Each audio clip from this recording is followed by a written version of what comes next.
Hey, what's up, ecosystem? Welcome back to ATI, the car shipping business channel. My name is Jay. You know, my goal every Tuesday night is to bring you another trade show level business presentation to you wherever you are, because your automotive business deserves the latest in transportation news. And if you're busy, and I know you are, in a few minutes I'm going to go to the welcome lineup and you'll know what to expect. If you're watching on demand, you can click the video description time codes right below the video and you can skip ahead to your favorite parts or what you're looking for. Please do leave a comment. Remember to like, share, tell your friends, and thanks for watching ATI. Think about what it takes to forecast the logistics of distributing vehicles nationwide from an auto plant. You got rail, you got trucking, and then consider how many automakers there are. You've also got inventory coming from other countries. It's entering the ports. You've got pricing, capacity, and then add 2020 and 2021 problems on top of that. That means craziness and plans out the window. And that, my friends, is a spot market. So because the finished vehicle logistics in the United States comprises such a vast network of parameters, Joe Bercari of Midwestern Car Carriers will be our featured speaker for Spot Market 101 tonight. So please join the live chat, ask your questions, share your thoughts, grow your business, because it's Tuesday nights live on Auto Transport Intel. I'm Jay, your host. Welcome back to the show.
What is going on, everybody?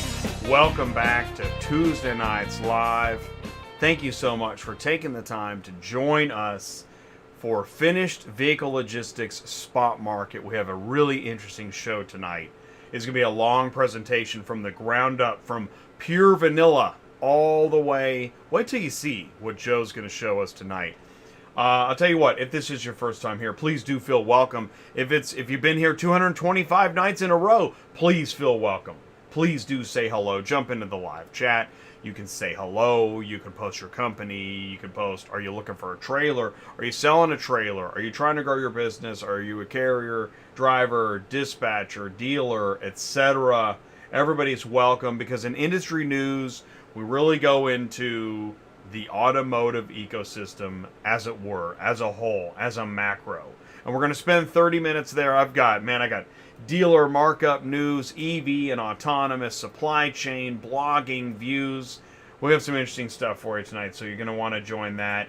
Then at, 45 minutes, we're going to bring in Ty Thompson, Cars on the Move. And he's going to help introduce Joe Bercari, because that makes sense. I met Joe through the help of Ty, and the three of us, we've been spending more and more time together talking. So we're going to hand the mic to Joe. We're going to be, here's the deal, Ty. So Ty and I are going to be with you, like sitting in the chairs of the lecture hall while Joe speaks about the spot market, and he's got a map, and it's really going to get interesting. So this will be cool. Now in the panel, we just lost Tim Scatalis had a flight delay. He can't join us. Tim Bartz should be in the panel. So if you do me a favor, if you've got questions as we go into the discussion, I'm not exactly sure how it's going to play out, but please post your questions. And if you are dying to join us, let us know in the live chat, because there may be an opening. So that's the show tonight. So thank you so much. Please do make sure you jump in the live chat, and also, of course, help us out. Thank you so much. You can leave a like. Thank you for doing that. Really do appreciate it. And you can also click share, click copy, grab that YouTube link. Whether you're watching live or watching on demand, you can share it. And I'll tell you, here's what I know. What you're going to witness, in fact, if you're watching on demand, just skip ahead to like the 45-minute mark. You'll see it in the video description below. But you're going to want to see what Joe brings tonight. I have a feeling that you're going to learn something you have not heard before in the past 224 episodes of Tuesday Nights Live. There's something special happening here tonight. So again, you can share that link. And if you're just lost in car shipping, don't know what's going on, go to autotransportintel.com, click on sign up, become an ATI insider, talk to Ty. I had an email earlier today. Hey, Jay, I'm looking for a dispatcher. I want to hire you as a dispatcher. And by the way, I'm picking up my truck next week. All right, so there's a lot to talk about. My friend, you are ripe to go sign up in the ATI Insider. And not only do that, but I also I usually recommend a show. So if you're putting your equipment together, yeah, you might want to check out DOT Compliance. If you are thinking load board and dispatcher, definitely join us on Dispatching Live. And if you're gutsy, you're ready to talk to dealers and whatnot, auctions, try to grow a business, you're a salesperson, Cars on the Move is for you. So that's the lineup. That's how we do it. All right, I'll tell you what, we're going to go into the live chat right after this, so stick around because we're going to be right back. The ACV Transportation team is always looking to expand our network to safe and reliable carriers. As an ACV carrier, there are many perks that allow us to become one of the fastest growing carrier partners in the nation. ACV carriers have access to our job board with thousands of new jobs listed every day. You do not need to pay for access, and every job listed is exclusive to our carrier partners. Interested in a job? While you stage a job on the job board, no other carriers have visibility to that job for 15 minutes, giving you the time to make the best decisions for your business. Get paid within 1 to 2 business days. Our jobs are exclusively dealer to dealer, which means no more walking in large auction lots to find the vehicle you're looking for. Be one of the thousands of carriers who grew their business in partnership with ACV.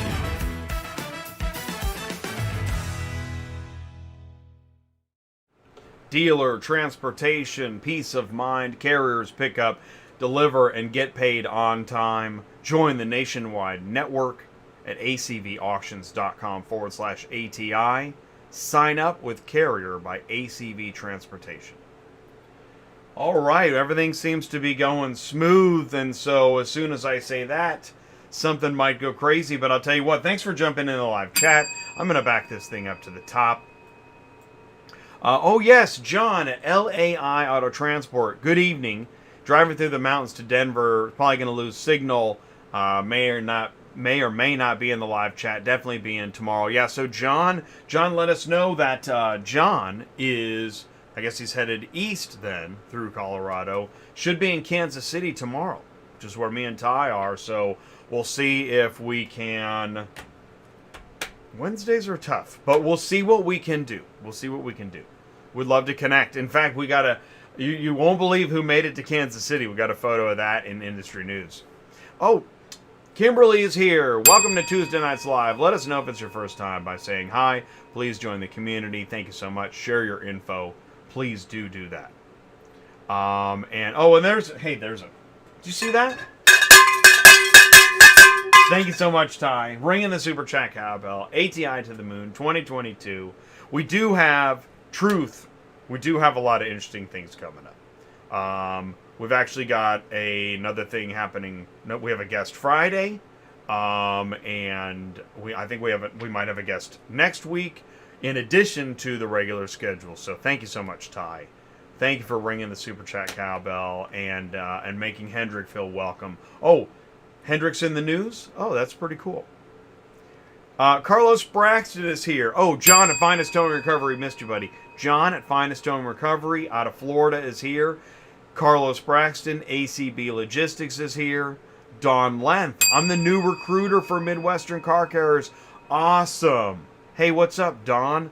What is up, Don? Everybody say... There we go. Everybody say, what is up, Don? So Don is with us. Check this out, guys.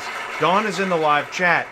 If you're looking for work, you want to connect with Don. Now, we have seen different job information in different places, but how often do you know who exactly to talk to? Dawn is in the live chat right there. So Dawn, that's so cool. Thank you for saying hello. We look forward to working with you, getting you on Cars on the Move sometime. And everything, timing is everything, right? Timing is everything. But let's say you're not sure about your timing, but you know you've got a message you want to share. Well, I got good news. Send me an email, autotransportintel@gmail.com. And one of the things that I'm pretty good at is helping craft messages. At least one would hope, since I've got a 2-hour show. Anyways, just send me an email and I'll help you craft a message. Get you ready, prep you. We'll do a test and a prep and the whatnot. Chris Chamberlain is here. What's going on, Chris? Yeah, Ty asked, what is a spot buy? Well, we're going to find out. We're going to talk about it tonight, aren't we, Ty? And Silver Mint, Money on the Move. What's up, Silver Mint? Thanks for saying hello. And let's see. Oh, and Joe Bercari, he's already in the live chat saying hello. Mary N, Vehicle Relocation Specialist. She's in the live chat. First time caller, long time listener. That's fantastic. Alex Palos, what's up, Alex? Thanks for saying hello. And also, you see, look at the views. We're going to start doing this now. If you see it spike, let me know. You don't see it very often, but I got something interesting to show you in the news that you're not going to believe. You're not going to believe it. I caught a ghost on camera, and it's gonna be in the news, which we're gonna actually go to here in a minute. So I'll tell you what, and because I'll tell you, that's another thing what surprised me. Some of the stuff we've got, like, dude, what Joe's gonna talk about tonight, I do my best to let everybody know. If you miss Joe's presentation tonight, man, I don't know why you'd want to do that, but you can. It's a free country. You can do what you want, as we say on Dispatching Live. I'll tell you what, it seems like it's time to do this, and then after this, we're going to go into industry news, and you're not going to want to miss it. We'll be right back. Transport Auto Quoter is by far the leading auto quoting software on the market, and the only auto quoter with a pro version that comes preset with accurate pricing for anywhere in the U.S., so you don't have to worry about it. The best part is that no change with your current software is needed. Just plug TAQ in and start booking jobs. Carriers can easily plug TAQ into their current websites and start making money right away. I bet you're wondering how we do this instantly and accurately 24/7. Well, constant analytics is the key. Our Price Watch team is constantly monitoring current market conditions, paying close attention to seasonal and quick-moving industry changes. At the end of the day, it takes a lot of time and data to maintain good pricing, time that most of us just don't have on a daily basis. So free yourself up. Using TAQ Pro is really a no-brainer. Save time and money, maximizing your leads and optimizing your online investments. You'll finally be able to sleep well at night knowing that TAQ is on the job selling for you 24/7. Never missing a potential job.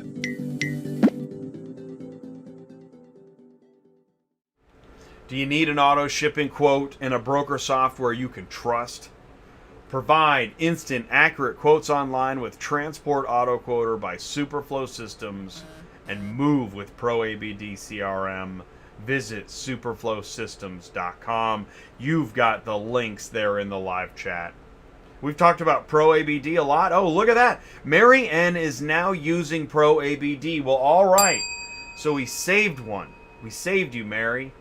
Have you seen? Because I don't know. It's, you know, the news cycles now are what? What are they, like 6 hours? We have a 6-hour news cycle now. Like Pro ABD, just what? It was 6 weeks ago. People got told that they'd have to move all their stuff to the end of the sidewalk and get out. And that is just old news now. But if you are still experiencing this with your broker business, yeah, go get Pro ABD. That's awesome. And let us know how it's going. Do you have a request? What do you like? Let us know. You can actually share that information here on the Car Shipping Business Channel. That's what this is. It's a 4-hour news cycle. It's now a 2-hour news cycle. And yeah, there we go. All right, I'll tell you what. It is now time. Let's go into industry news. Right, we're only 1 minute late. That's perfect. Finished vehicle logistics spot market. Now, what in the world is this, by the way? Right? Because, Jay, I just want to know, where's my load board? I'm not in CDL. I'm picking up my truck tomorrow morning. I'm going to get signed up with Central Dispatch tomorrow night, and I'm going to become a millionaire next week. That's all I want to know, Jay. I don't know what you're talking about. Well, I'll tell you, you know how for many folks that are building a business, their dream would be to talk to somebody at an established auto transport business that talks to OEMs regularly and understands how the whole system works. Yeah, that's tonight. That's what we're talking about. The finished vehicle logistics spot market. I mean, where rail meets truck, meets plant, meets port in the United States. That's what we're doing tonight. I know. It's hard to believe. It really is. We did transportation location logistics last week. Now we're moving into what happens in between the locations when the S hits the fan. Right? What do we do now? That's what we're doing tonight. Because, okay, here we go. Do you have a copy of this? This is just the beginning. This is just the rail network, right? That this doesn't tell you the story. I mean, it tells you, okay, those are the major rail lines, but what's the story? Well, that's coming up. That's coming up tonight. Because once you get a log jam somewhere on that map, it ain't pretty. And you're going to need somebody who knows what they're talking about. And you can make a lot of money if you talk to that person. Well, he's here tonight. Psst. I know. It's crazy. It's crazy. Auto transport industry ecosystem. You know, I look at the whole macro. People say to me, well, Jay, so this is a channel about apps and straps. No, it's not. It's about OEMs, auctions, dealers, shippers, services, brokers, carriers, equipment, regulations, loads. Well, I just want a strap. Okay, that's cool. That's part of equipment. That's one of the 10 verticals. But on tonight's show, we're looking at the intersection of services, carrier, equipment, loads on behalf of OEMs and dealers, as I like to say. On Auto Transport Intel, we got the back of the store and the front of the store, back of the store transport parking lot. Where the log jam is, the front of the store, where's my car? Why is there no car? Have you seen the back of the store? Did you see the log jam back there? That's why you ain't got no car. Oh, okay. 2021 was the year of the hybrid where digital meets physical. We talked about that. And since we're still in it, what is 2022? The year of the blank. Maybe that is it. Maybe that's it. The year of the blank. Could be. It definitely could be. Because where is everybody? It's like Night of the Comet. Everybody's a pile of sand. This show is now starting 1 hour earlier on Tuesday nights. Thank you so much for adjusting your clocks. You know, when we say the auction is a packed house, you'll find Ty having hot dogs in lane 8. What in the world is hot dogs in lane 8? We talk about networking. Look at this. This is Hendrik Saar of Cart Group. When we first talked to him, he was in Germany, and he'll be headed back at some point. But man, Hendrik's got a lot to say. We met up with him at Starbucks. That's what networking is all about. Thank you so much, Hendrik. And Hendrik was actually on Cars on the Move on Friday.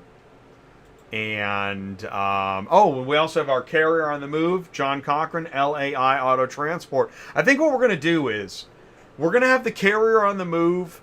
We'll stay there every week until somebody else sends us a picture of their rig. John could be the carrier of the week, carrier on the move, for a long, long time. We'll see. We'll see how long he retains title. Networking. We're all about networking. First you network, right? You get your demos and your presentations and your conferences, do some business, and then you party. Right on. And is this the Joe Biden party? What is it? Okay, Ty, that's for you, buddy. All right, I'm gonna tell you, this is weird. You see me like, what? I was definitely doing a double take. So on Friday's show, do you see this? How many are watching right now? What is it, 14? All right. Friday, this popped up on my screen. 325 watching now. You never see that, right? I think the entire industry would double take if they saw that. All right? I saw it. I screen captured it because I couldn't believe it either. And then I checked my software. Yep, there's the spike. Okay? That's real. Oh, and this is later in the spike because I kept on screen capturing. But we definitely had over 100 people watching. Over 200 people watching. In fact, this graph would argue we almost hit 400 people watching. Now this is the kicker. You're going to love this. YouTube says, oh, here we go. We got to get a drum roll on this. And this matters, right? Because people are like, well, God, Jay, 3 years later, only 2 people are watching. Oh, okay. Well, I'll tell you, it's funny you say that. Because here's the number YouTube came up with. So, riddle me that. In fact, go ahead. You can go to the video right now. Go ahead and pull it up on another screen. I'm going to share the link with you. I'm telling you, I do not understand. I don't know what's going on. Here's the link. Go ahead and you can go click that link right now. And there's, it's like 100?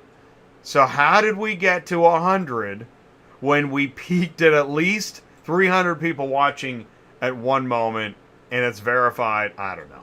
All right. I shared it. I said I would. What am I do? I get canceled now? Probably. That's probably next. Okay, hey, Pro Autogistics make up to $450,000 a year. There's an opportunity for car haulers to make $130 an hour hauling new vehicles. Missouri, Texas, Louisiana, New Mexico, New Jersey, and Colorado. All you got to do is put the marketing material together, and you might see it on Auto Transport Intel. $80 an hour for 3 to 7 car haulers. I found that really interesting. That's pretty cool. Pretty cool. So yeah, share it, man. You got, we know there are job openings all over the place. Send it in. Send it to Auto Transport Intel and get it in front of 10 people or 300 plus. Whatever. Upgrade to the new Magnus Driver app by January 31st. Let us know if you got an app to upgrade. I saw this. I thought I'd share this. Before we get into... I get some goofy blog news. Do you read blogs? Right? So I try to check them out. Because I just want to know. Is it word salad or is it a blog? What is it? That's coming up. Before I saw this. Now this, I thought this is pretty good marketing. Select a route, and you can see you're going to get your price, you're going to get your confirmation. If you let people know what is about to happen, it's interesting what could happen. It's good. All right, now let's get to some word salad. All right, here we go. 4 pros and cons of using cheap auto shipping. Well, by the way, I didn't know there were any pros. Oh, man, how's my audio? Dang. Check, mic check. I'm okay? All right. I didn't know there were any pros to using cheap auto shipping. I mean, what do they say? Step over a dime and get a nickel? It's not what they say. But cheap auto shipping, if you Google cheap auto shipping, you deserve what you get. Don't do that. Don't do that. Do you go to a dealer and say, listen, I don't know what I want. I just want it cheap. You can. Not a good strategy. But people do it in auto shipping. So let's keep going into this blog. Here's in the pros, protection. What are you talking about? Convenience, okay. But protection? That's a pro of cheap auto shipping. And by the way, here's a picture from something, and then there's a picture later from a totally different carrier. How about this? Opportunity conserving. Now I'm going to read. Okay, what did you write? Shipping a vehicle via a car transport company spares the method even more time than driving it on your own, specifically in case of a long-distance relocation. You may pilot to your brand new location without having to create improvements in your schedule and drive all the methods to the location, which is often strenuous. Who wrote this? I was thinking, Ty, fine, I'll say it. I was thinking, no, I can't say it. I can't say it. I'm not getting it. It's not that kind of show. But I don't get it. All right, here's the cons. Wow, those are the pros. Can't wait to see the cons. Behind time delivery. When you move your auto through yourself, you're in control of the whole operation, indicating that you can regulate precisely when your car comes to your brand new house. Oh my God. Nevertheless, in choosing specialists, the shipping time. What? Language? This is auto transport marketing in 2022. Unbelievable. You really can do whatever you want. You can do whatever you want. How? One of the other. Is this a pro or this is a con? Harm? Just another random picture. I mean. Oh my God, this is hilarious. Wear and tear and unease. And yet another random picture. Oh, so funny. God, this is so funny. And they mentioned brand new home again. What is going on? And there's a conclusion? Oh my gosh. Ridiculous. Absolutely ridiculous. I mean, you really can, dude. So here's your takeaway. If you want to get ahead in auto transport and advertising and marketing, it's not that hard. We're working at a basement level, whatever.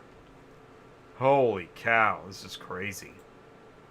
Oh, and then oh no. I mean, really, a cherry on top, essential auto shipping guidelines for first-time shippers. This is a totally different blog. Check this out. Schedule an interview. With who? What are you talking about? Schedule an interview? That's real? And then you got pictures of a cruise ship? What is this? Oh my God. Really? Do all industries have this kind of stuff? Crazy. Absolutely crazy. No wonder nobody's watching this channel. They don't expect much. But you can send in your comments. Autotransportintel@gmail.com. Send it in. Yeah, that's what I mean. It's true. It's unbelievable. Like, you should feel so motivated when you watch this show, because it's like, we're just pointing out the whole channel, Tuesday through Friday, just pointing out the garbage. I mean, it's garbage in, garbage out every day. It's unbelievable. Really crazy. But it is how you get your car shipping news. It's here on ATI, on the Car Shipping Business Channel. And I sure do appreciate it. You can put it up on the big screen. Oh, we're just in time. You know what time it is? It is time. All three people clapping. Are you a car shipping guru? You can play Ask Larry. Here's what I want you to do. We got 5 brand new questions. And it's a game you can play. On Tuesday nights, we have the 5 questions. And then on Thursday, we reveal the answers on Dispatching Live. Oh, you liked Friday? Thank you, Mary. Thank you so much for watching and commenting and liking. That's the trifecta. Watch, comment, like. Ding. Chris, J, 10K a week, that's the life. Cruise ships and everything, not. Totally. That should actually, cruise ship auto transport. Somebody should just set up the company. You know people will go for it. In fact, cheap cruise ship auto transport. Man, your phone will be ringing off the hook. Really? Okay, here we go. Question 1.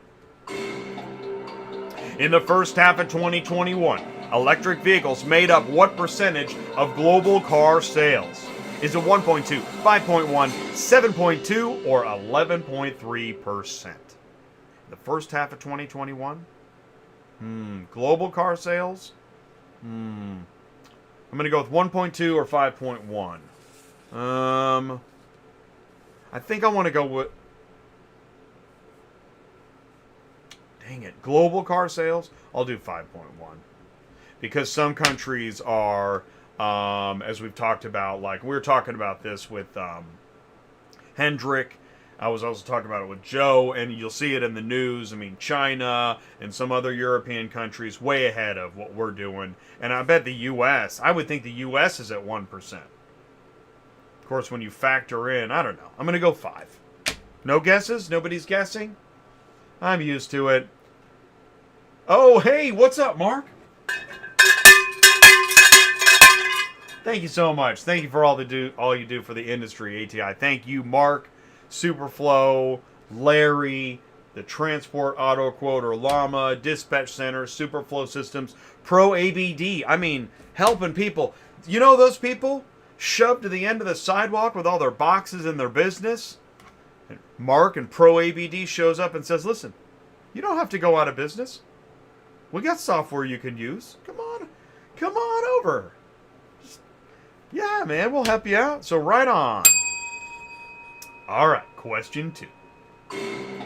What is the most appropriate carrier pay amount to ship a 2016 Ford Flex from Missoula, Montana to Glendora, California?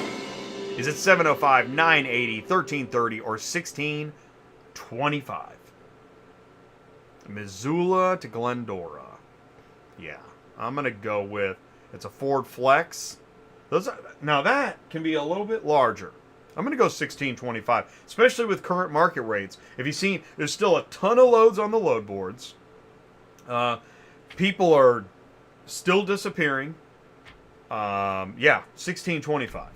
$1625. Oh, Carlos got 5.1 on the Richter scale. What's up?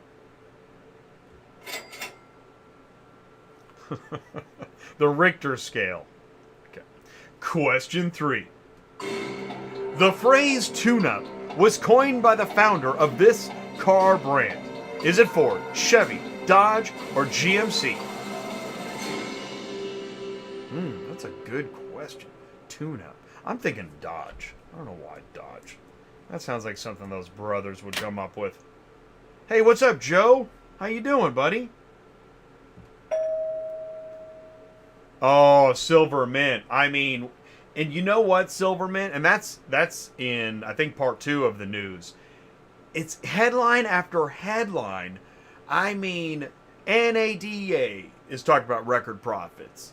Dealers themselves are talking about record profits. Record profits all over the place. And then, when cornered about markups, you're going to see this in the news too. Oh, well, no. I mean, we're barely making it. Okay. All right. Took it a little bit too far on that one. Probably going to have to take some ELD punch. Just saying. Question 4.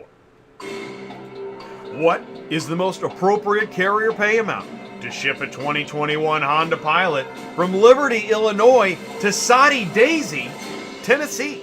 Is it $315, $425, $665, or $875? Illinois to Tennessee. It's not that far. Don't know where some of those cities are. Some of those cities, few cities, many cities. Honda Pilot. I'm going to go $665. Just going to make it interesting. I'm going to guess that Soddy Daisy is, I don't know, on top of a mountain or at the bottom of a swamp or something wonderful. Hey, what's up, Rob? Good evening to you. This dog a paying of my semi in 2 days, then I want to buy a car trailer. Oh, cool. Great. Talk to Ty. That's awesome. Carlos said GMC. Candy says greetings from Jacksport. Hashtag Port Life. And then, we got 425s. Wow, I'm way off on this one, huh? Shoot. You guys got... Oh, do you guys have maps? I don't have a map in front of me. Question 5. Which of the following won KBB's Best New Model Award for 2022? The Ford Maverick, Lexus LX600, GMC Hummer EV, or the Ford Bronco? Hey, what's up, Kicking Up Dust? How you doing? What's up, Candy? Paying the village dues. Thank you so much, Candy. Really do appreciate that so very much. Kevin Lombardi's here. That's funny, Kevin. I thought of you earlier. That is really funny. Pre-owned auto logistics in the house. How cool. Super cool. Thank you for saying hello. So what's it going to be on this one, Kevin? Best new model for 2022. Ford. I'm going to go with the Maverick, man. People are going crazy over the Maverick. Although they really like the Ford Bronco, too. Actually, this is a pretty good one. GMC Hummer EV? No. I don't think anybody wants an EV, like, to that degree yet. Although the Ford Maverick... Is the Ford Maverick... Shoot. Are 3 of these EVs? What happened?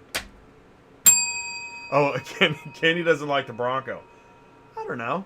The Bronco looks happy, doesn't it? You know? Like a golden retriever. Ooh, Ford Maverick, Bronco, yeah. Those are the 2 that are being talked about.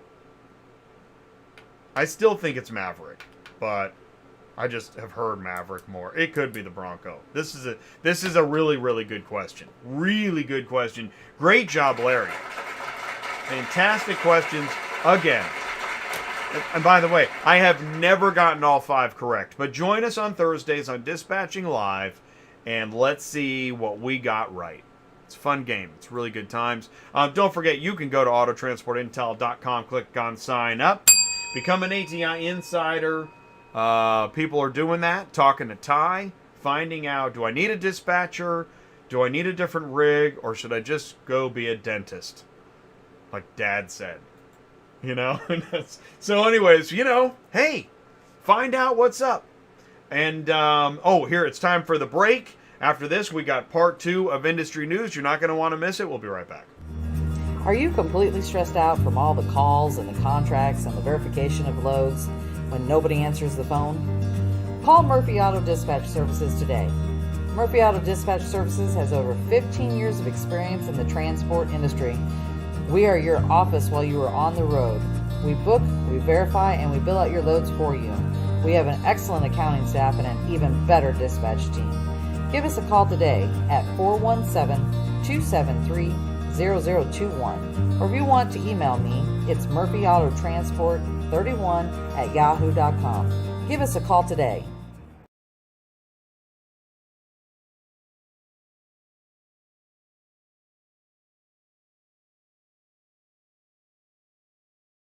Do you need help staying loaded or moving a car? That's the voice of Sue. She runs a dispatch office. She's a fully licensed broker. She's my co-host on Dispatching Live on Thursdays. Visit murphyautotransportservices.com. Links are in the live chat. And I'll tell you what, yes, I did, but... Hashtag Village Dues, thank you so much. Candy got 2 cowbells tonight.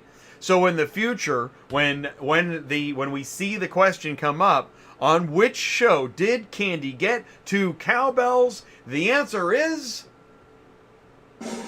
Finished Vehicle Logistics Spot Market. Okay, here we go. Part 2 of industry news. Thank you guys so much for sticking around. Yeah, where is that cardboard cutout? I never thought that'd be easy to come up with, so I'm not surprised we don't have it yet. But we do need it. So the vision on the cardboard cutout, if you're just tuning in and you don't know what you want to get on the inside joke on this. All right. What we want to do is, because Sue, we still don't see Sue on Dispatching Live because of her internet, which is going to change one of these days too because they're going to upgrade it. But we want to get a cardboard cutout of Sue duct taped to the front of, you know, like a nice Peterbilt. Good view off the hood. Going down the road and get like a 20-minute video, 5-minute video of the truck rolling down the road with the cardboard cutout staring at us of Sue. and then just loop that, and then it looks like she's live on the show. That's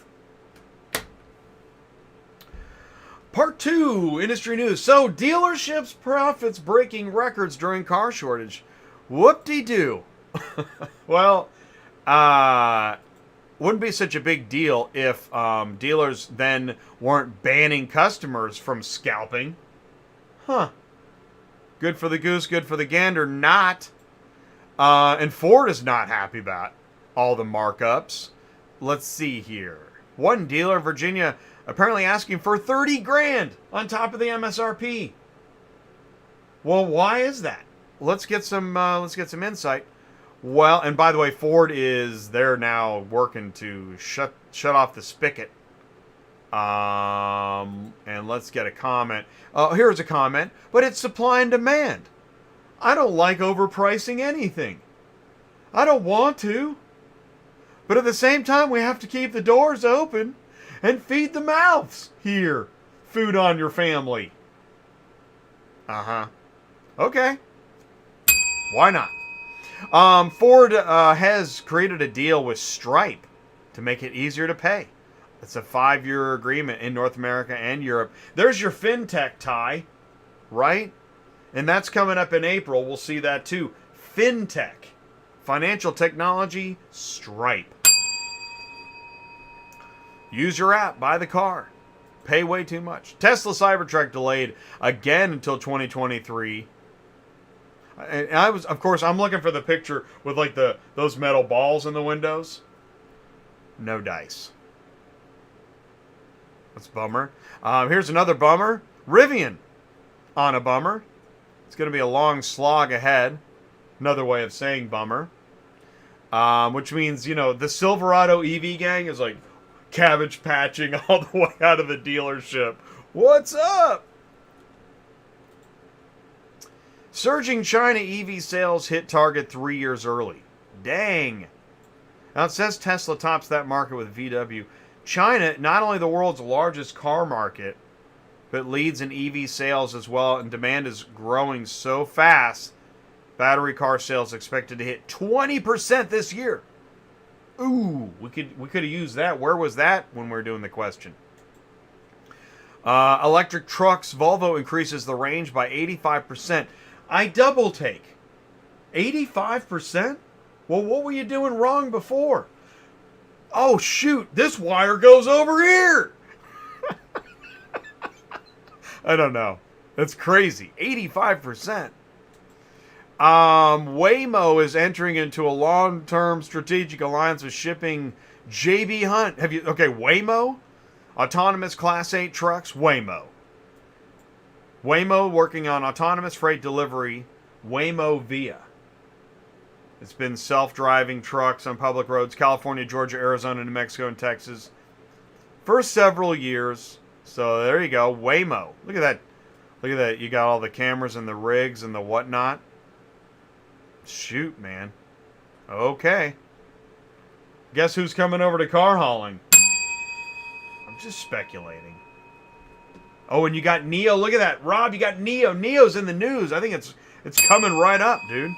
That's amazing. Nice one, Rob.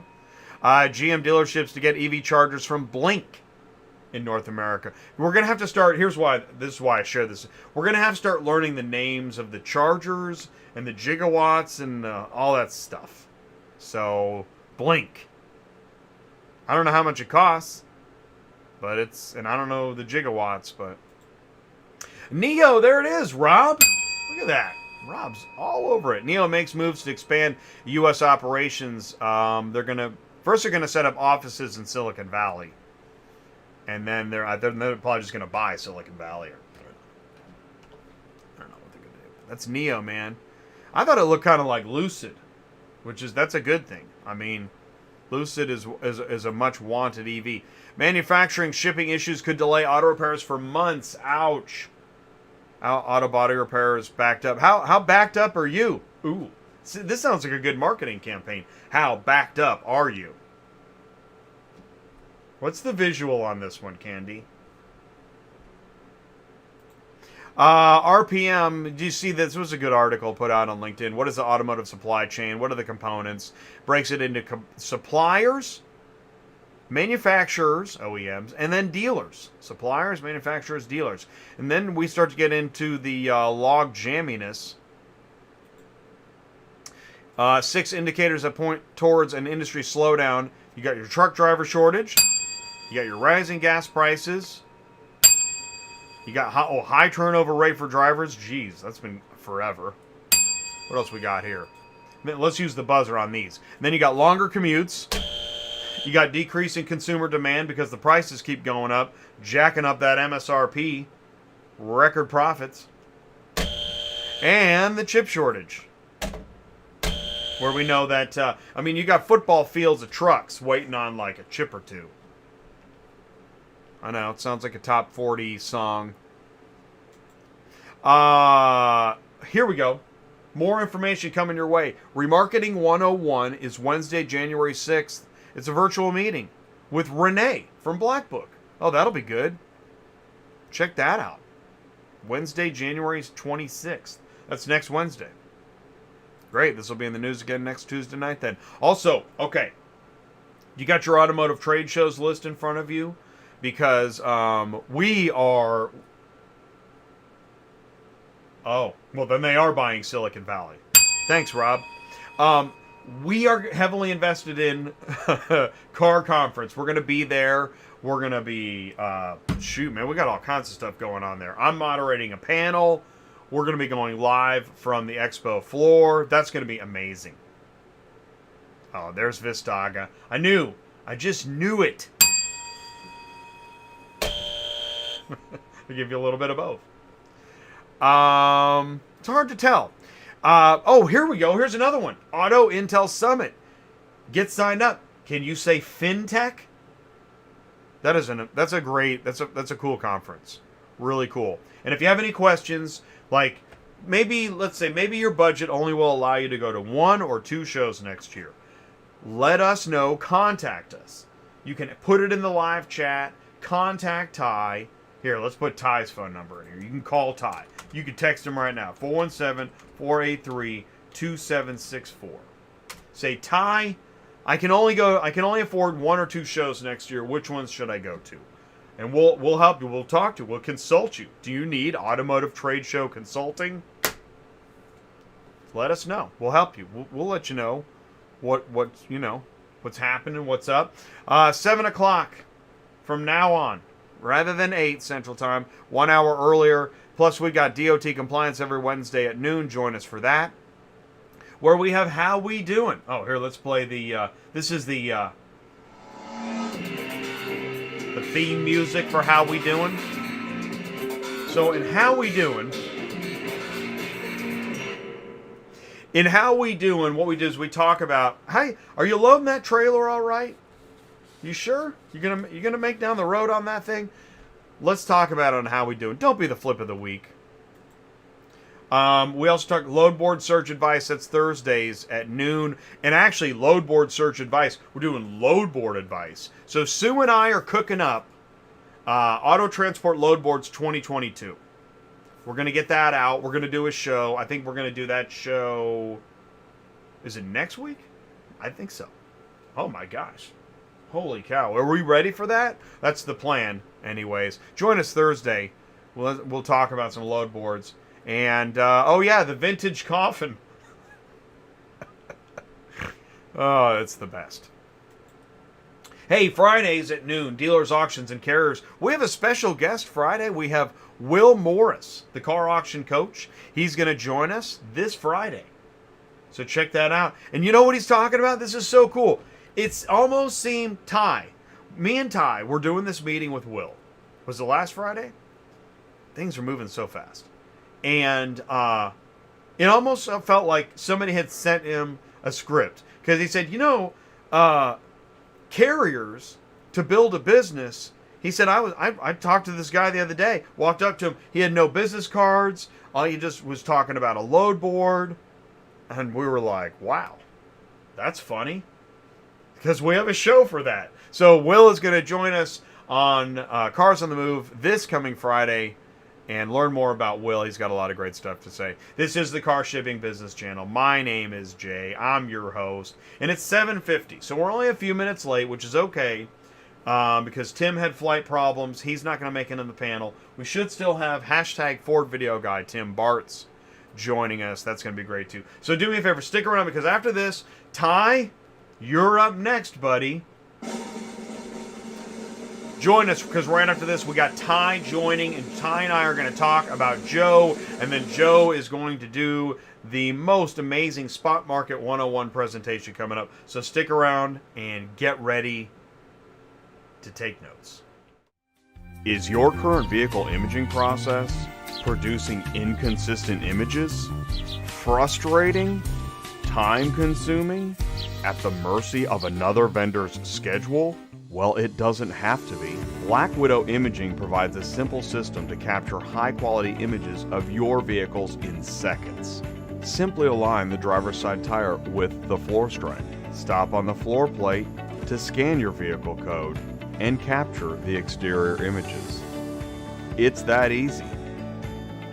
It's also equipped with an interactive 360-degree interior camera option so your customers don't miss any details. The results are fast, consistent 4K images that are delivered to your website in minutes. Let us show you how easy your imaging process can be anywhere in the global supply chain. Visit blackwidowimaging.com to schedule a live demo. Capture more automotive business profit with Black Widow Imaging. High-resolution 4K images for OEMs, auctions, dealers, rail, port, fleet, insurance, transportation, and more. Schedule your live demo at blackwidowimaging.com. Got links in the live chat. And also I did get your email. Somebody in the live chat did go ahead and email me. That's awesome. And if you are in the live chat and you're thinking about emailing me, or you're thinking, nah, I don't know, yeah, do it. Whatever it is. If you've got an idea, if you want to share a thought, if you want to schedule something, we'd love to hear from you guys. And what we'll do is after the show, could be tomorrow morning, but we will. What I'll do is I'll send the email that I just got. I'll send it on to you, Ty. So you got some homework tonight, okay? So here it is. Speaking of the man, the myth, we now have joining us live, Ty Thompson. Hey, buddy. Hey, buddy. What's Okay. happening? Yeah. More than we have time for, okay? Okay. And I mean, when I say more than we have time for, it has been nothing but a complete blur for probably since last Thursday, right? And it's ATI blur. So here's some interesting stuff for you, all right? I watch your info news. I love your info news. You do an amazing job. And when you present this news, it's always like, man, it's out of control. It's the wild, wild west. And oh my gosh, it's coming to an end. And I'm like, yeah, this is car hauling. This is car dealers. This is auctions. This is how we do it. This is the way we've always done it. There is no structure, no order, wild west. That's what we're dealing with. Okay, so here's the point of this, all this jabbering I'm doing, is to tell you this. I've been hanging around this guy, Hendrick, which you guys heard Jay mention earlier. This guy found Ty on ATI YouTube in Germany. He reaches out to us. We do some emails. We do some phone calls. 2 years later, he sends me an email last Tuesday, and he says, hey, I'm going to fly to Kansas City. I said, hey, go ahead and come on. No arrangement, no time, no plan, no nothing. Just come to Kansas City. Comes to Kansas City. So I'm hanging out with a guy from Germany. By the way, he's got 4 manufacturing plants. He manufactures car hauling trailers, and they're amazing. I'm telling you, crazy stuff. So where I'm going with this story is I've got to spend a lot of time with him, and it's been really difficult because of this. He speaks different than I speak. So I had to really pay attention, and it really is kind of, you got to focus. There's no playing around. Point being, here's where I'm going. I would rather have the Wild West car hauling, mucho, nucho, libre, whatever you want to call it, than what they've got. All right? Why? Because of this thing called government overreach. What these guys have to go through to get a car is completely unheard of. I mean, it works for them and they do it, and somehow it's great. And I don't understand it, but I'm thinking, I mean, when I say overreach, this is no joke. Okay, Jay, we've done this. We've seen on Dispatching Live the picture of the dry box van with a car in the back. Have we seen that picture? Right, we've seen that picture. Okay, they have, where this guy comes from, these x-ray machines that when you drive through, it doesn't matter what you got on the inside, they know it. And if it's not what's supposed to be inside, bam, bam, done. Okay, What? and they don't play. Yeah. They have that, like, so like at the airport when you stand there. Yeah, right. But a whole semi going 65, Whoa. 70 miles an hour down the road, it scans what's inside the. I mean, I'm talking. Are you like, really? Did you just say that? Is that real? Did that What? really happen? Yeah. So point being, here's where I'm going. It's been really interesting, okay, because Hendrik has a lot of great, very, very smart man, very intelligent, has done very well. And it's really fun because he doesn't come here to say, this is the right way, this is the better way. He's coming here to try to see what it is we're doing and if there's something that he can apply to help us as an industry. Does that make sense at all?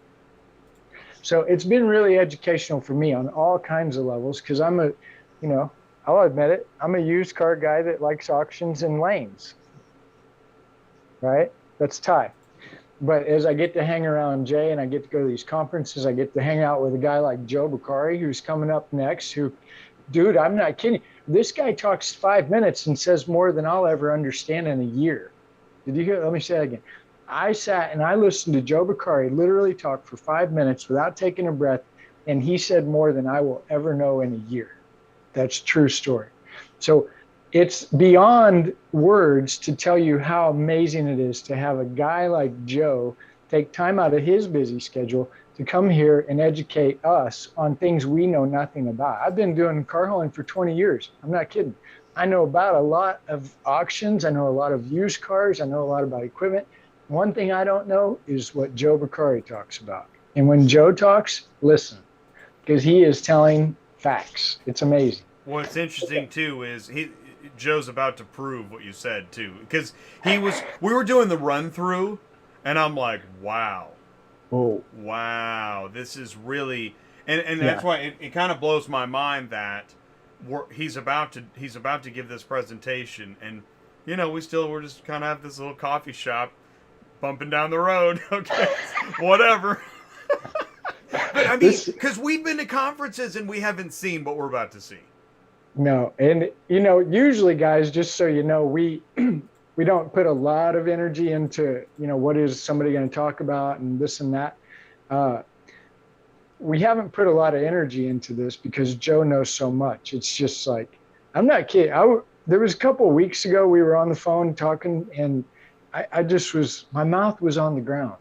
I mean, the depth of history, knowledge, information. We're not talking about it's what's behind all this. This really baffles my mind. I'm going to shut up. I'm going to let Jay introduce Joe. I love Joe Bercari. I love Midwestern Car Carriers. Randy Wills, amazing guy. Ed, Vaughn, really amazing. Got to see both. And Don is in the live chat. How cool is that? Don, right? Yeah, I haven't got to meet Don, but I heard a lot about Don. I got double vision here. Well, so by the way, last thing. If you guys know anybody that wants to learn how to haul cars, right? I want to know how to haul cars. Maybe I want to start my own business, but really I'd like to know what it's about.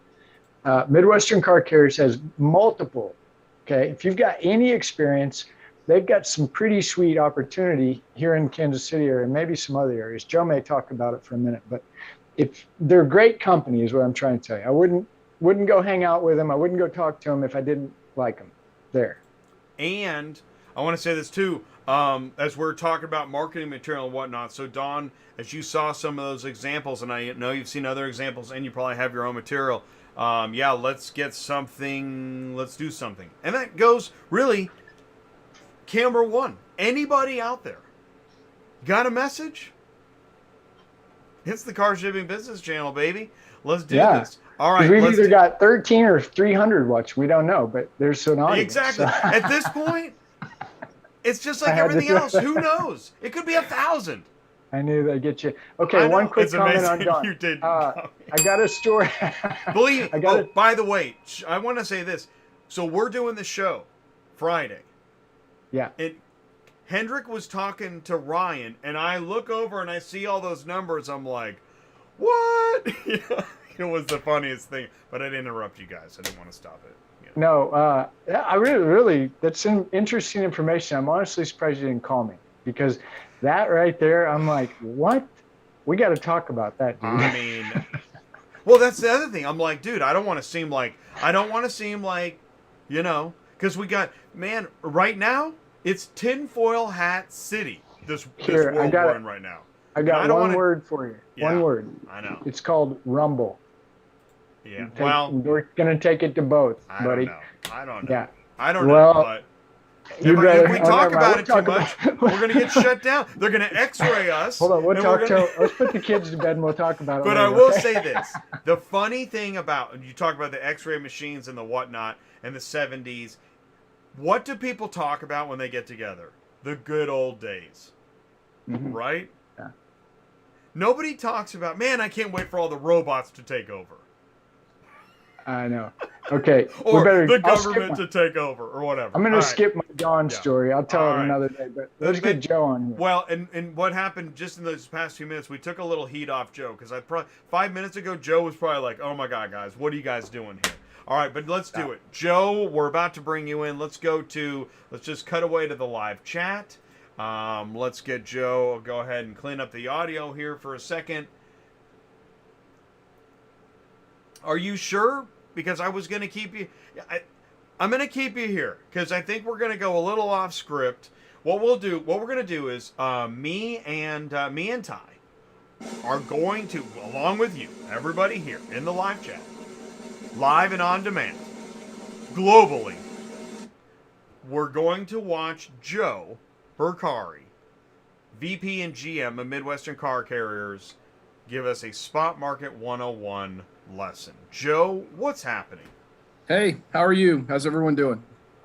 How's Hey, it going? Joe, I'm doing good. You good? Happy. Yeah, I'm happy too, man. I don't know whether to be nervous or not. Because it's either us and 19 other people watching, or 190 or 490, whichever it is. So I'm going to go with 19, so I stay nice and even keel. I won't have any performance anxiety. We'll start with that. So I would tell you, it's funny you say that, because when I saw that it spiked to 300 whatever, I did feel different. I was like, oh, I'm not ready. Yeah. Either which way. We're good. We're good either way. All right, so what do we, Joe? What are we doing? Yeah, Ty, you mentioned we are hiring. We do have. We're looking at all options, company, owner, operators, the whole shooting match. It's not just in the Kansas City market. We are looking, yes, certainly in Kansas City, day trips, home every night, and home every weekend type stuff. But we also are looking for long haul opportunities down south in Atlanta, in Montgomery, Alabama, and up north towards Toledo, and pretty much all points in between. We're hiring everywhere, and I'm sure that everyone's kind of saying the same thing. We're all hiring everywhere. But yeah, thank you for pointing that out. But yeah, we are. There's very, very few territories we're not looking to add, great people to a great company for. Yeah. Well, and that's the key. I mean, we know you guys personally, and I was talking to Hendrick.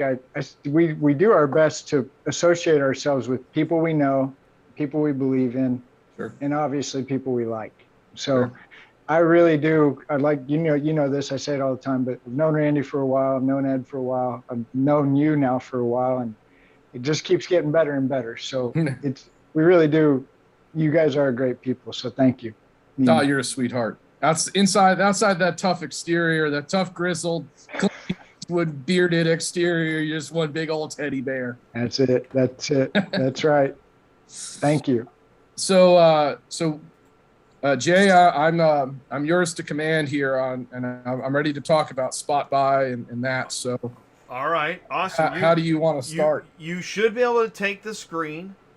Okay. If you want to. And while you're doing that, and so Darren just posted on LinkedIn, he's not able to comment in the YouTube comments. And he just posted that on LinkedIn. I don't know what is going on. I didn't know this was such a controversial channel. Holy Told you, mackerel. Jay. So we better move things along. Yeah, you're being silenced. Help, help, I'm being repressed. Yeah, dude. So, this is a kind of a comical slide to a few people, because there is really no understanding spot buy. There's really just trying to figure out how to ride the dragon, and I kind of make a little bit of a joke about it, about saying, hey, how to make an absolute mess of an otherwise flawless and pristine logistics plan.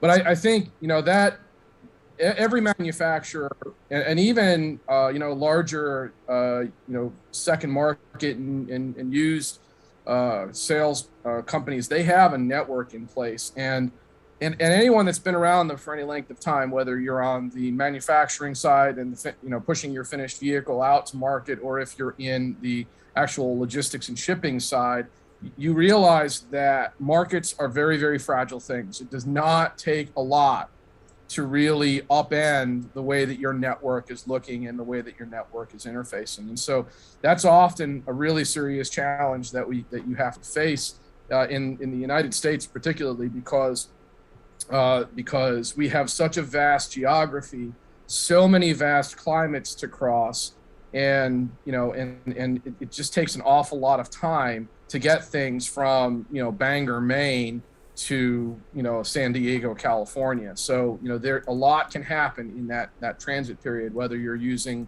rail or a truck. That said, you have to start somewhere, and this is us. This is the United States. I took this as an absolute, obviously everybody knows that. However, and I'm going to grab the drawing utensils here, so hopefully this will work out the way I hoped it to. If it doesn't, then we'll adjust accordingly. But if you look at the United States, you've got huge markets here, huge market here, huge market here, massive market over here, and of course, Chicago and all that. Now an emerging and massive market down over here. These are the huge places where car sales are happening. Now, switch colors real quick. Take a look next. The next thing you have to understand, or you have to start to think about, is where are the cars built in the United States? Well, they're not all built in the United States. We'll touch on the ones that aren't in a minute, but manufactured vehicles in the United States, they tend to be inside of these pockets, these areas. So sort of down over here, Chattanooga too. Then there's a little bit of a corridor here in Mississippi, very large manufacturing facilities in Texas. Soon going to be more with Tesla moving out there. I'll put a little teensy dot up here for NUMMI, my favorite EV, Tesla. Of course, you've got massive manufacturing going on up in this area here.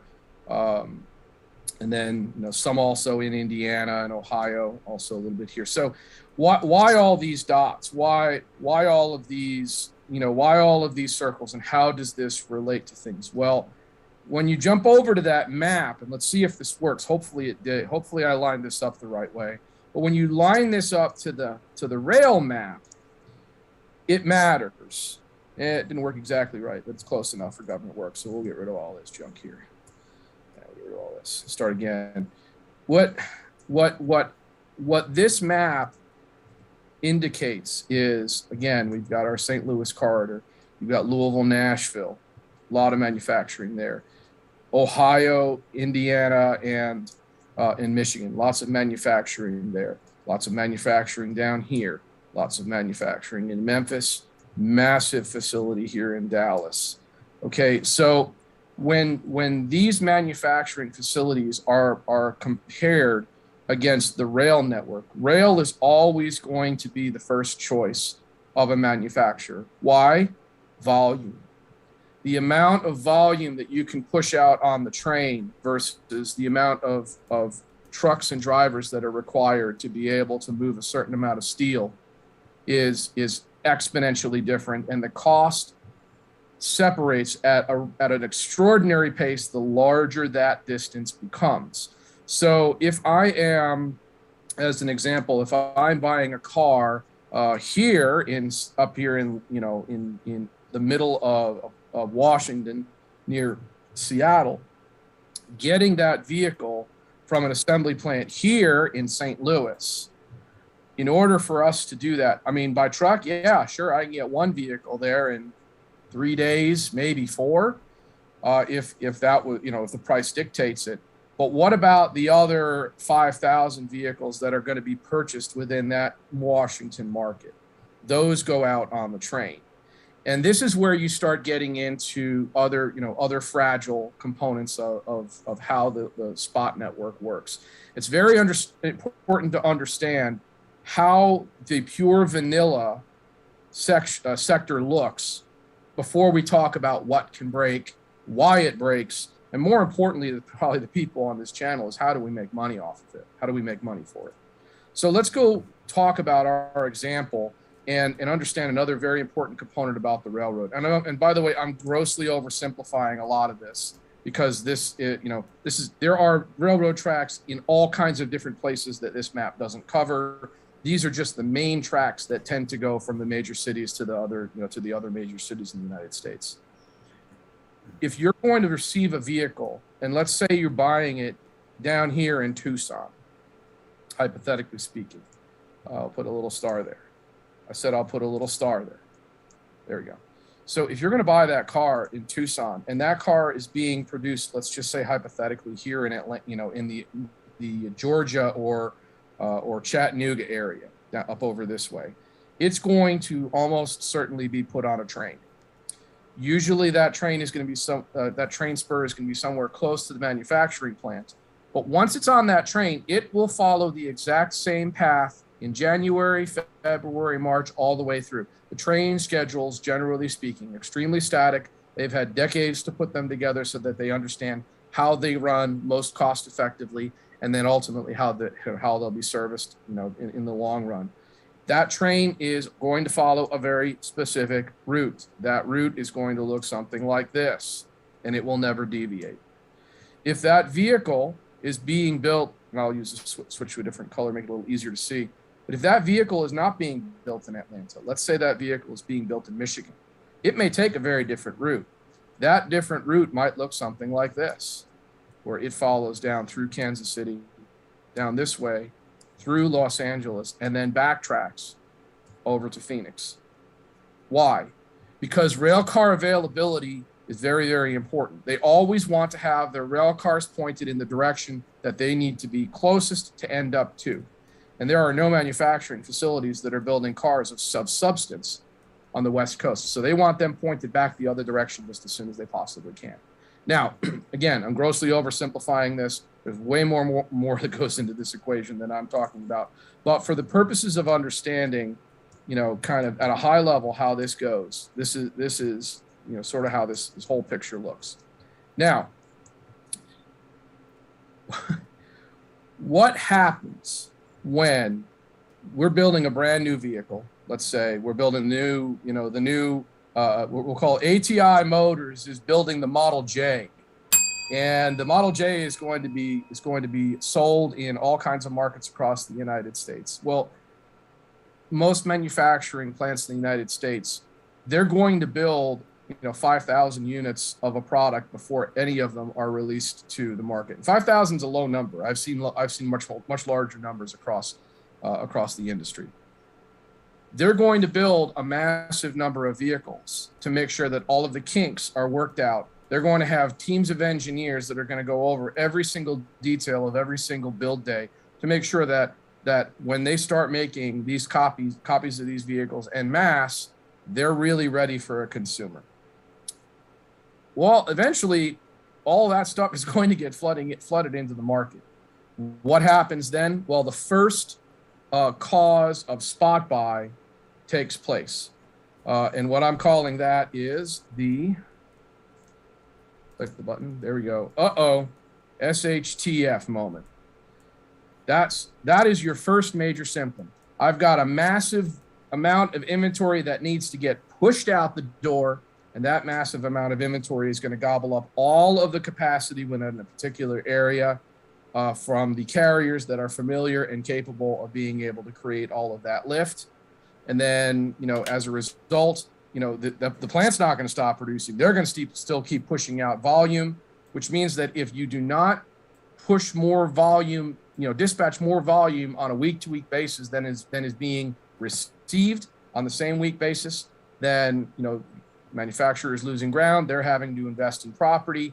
That property, that space constraint becomes a serious problem. Tremendous amount of expense, and then boom, you're behind the 8 ball, and they're calling a spot market out to try and help draw down the volume.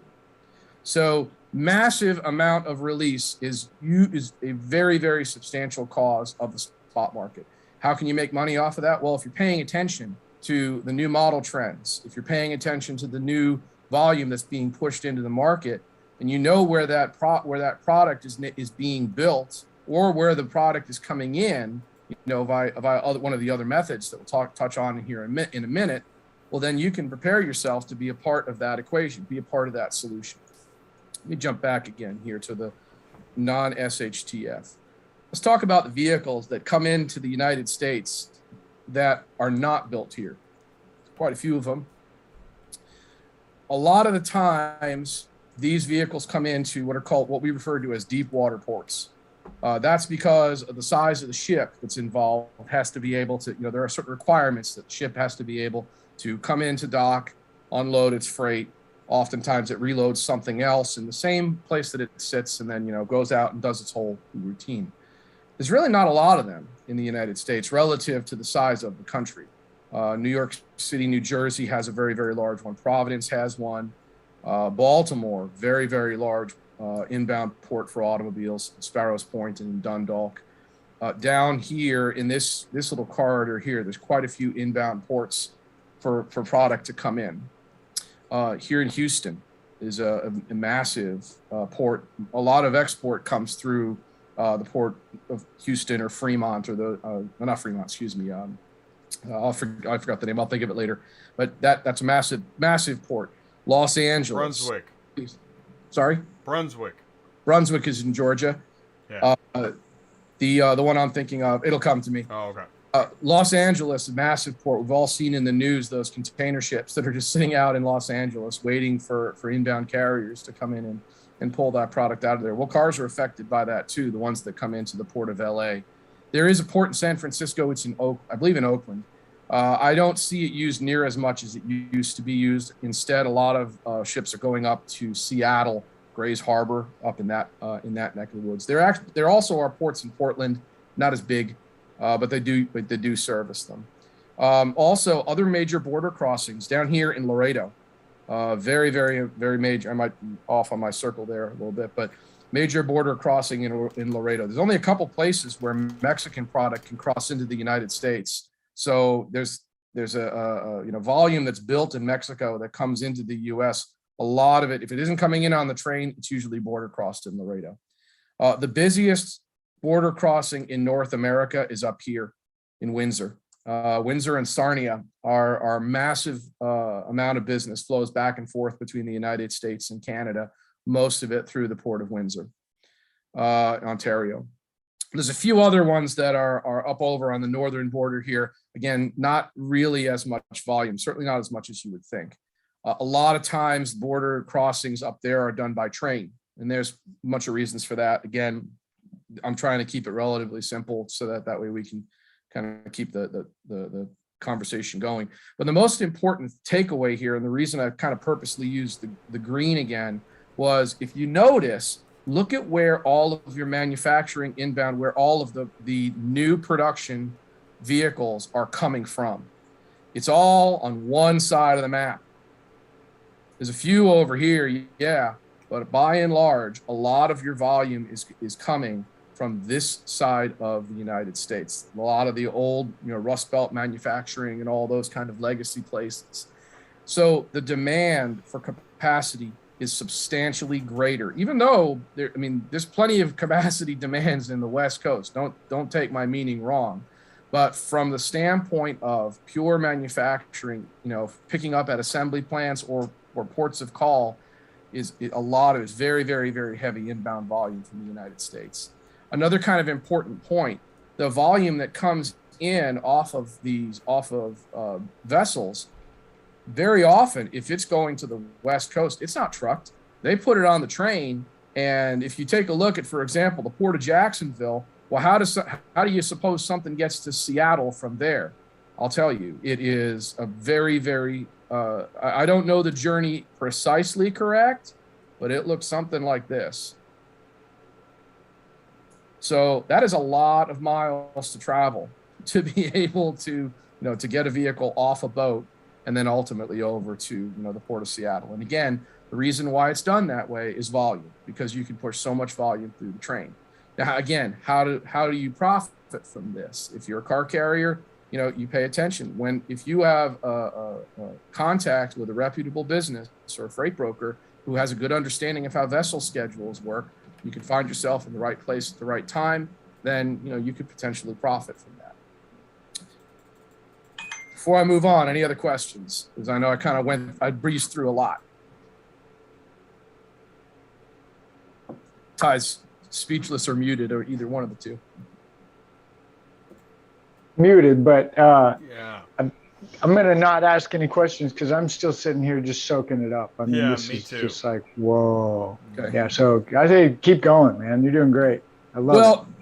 So the other major reason for a spot buy is because, let's say, for example, production at a particular assembly plant went, down to one shift, then is coming back up to two shifts. We saw a lot of this with the microchip and semiconductor shortage, where plants would be idled to one shift for a period of time because that was the amount of supply of semiconductors that they were able to be able to support.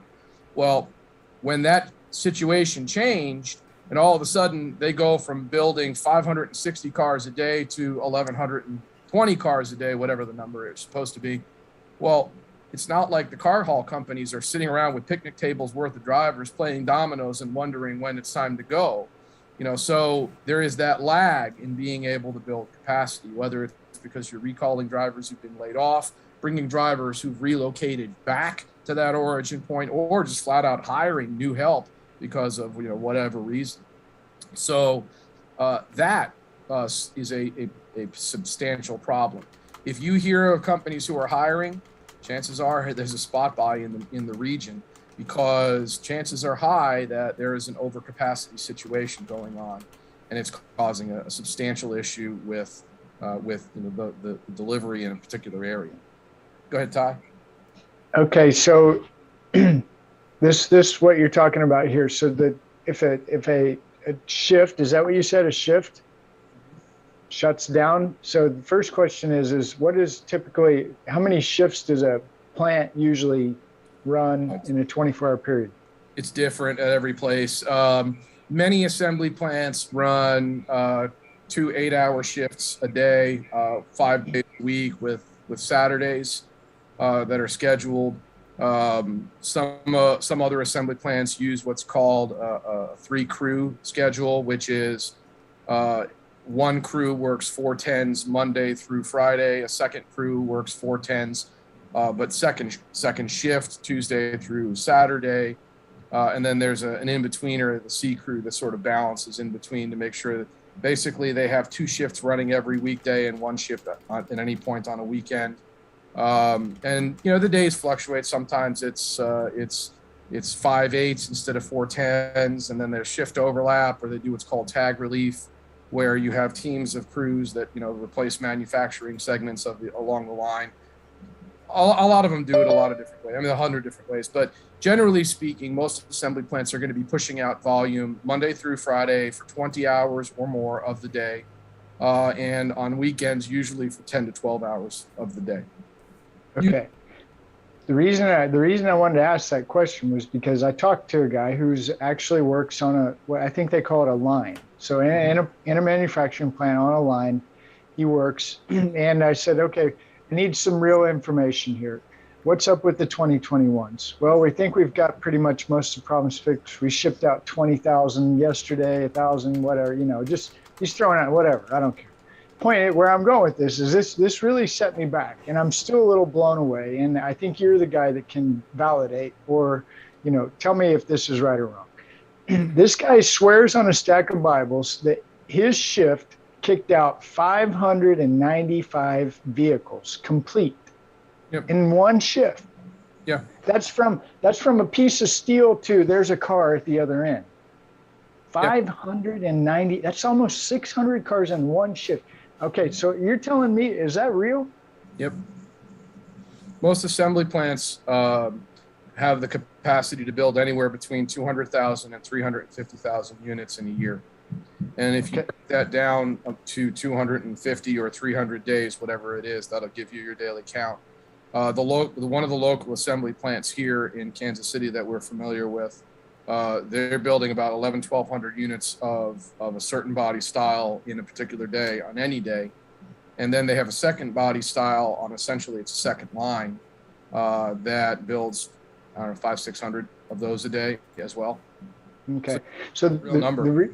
Yeah, that's a crazy number. So if I heard you're confirming what I was told, which was, that's pretty much the goal, 600 a day.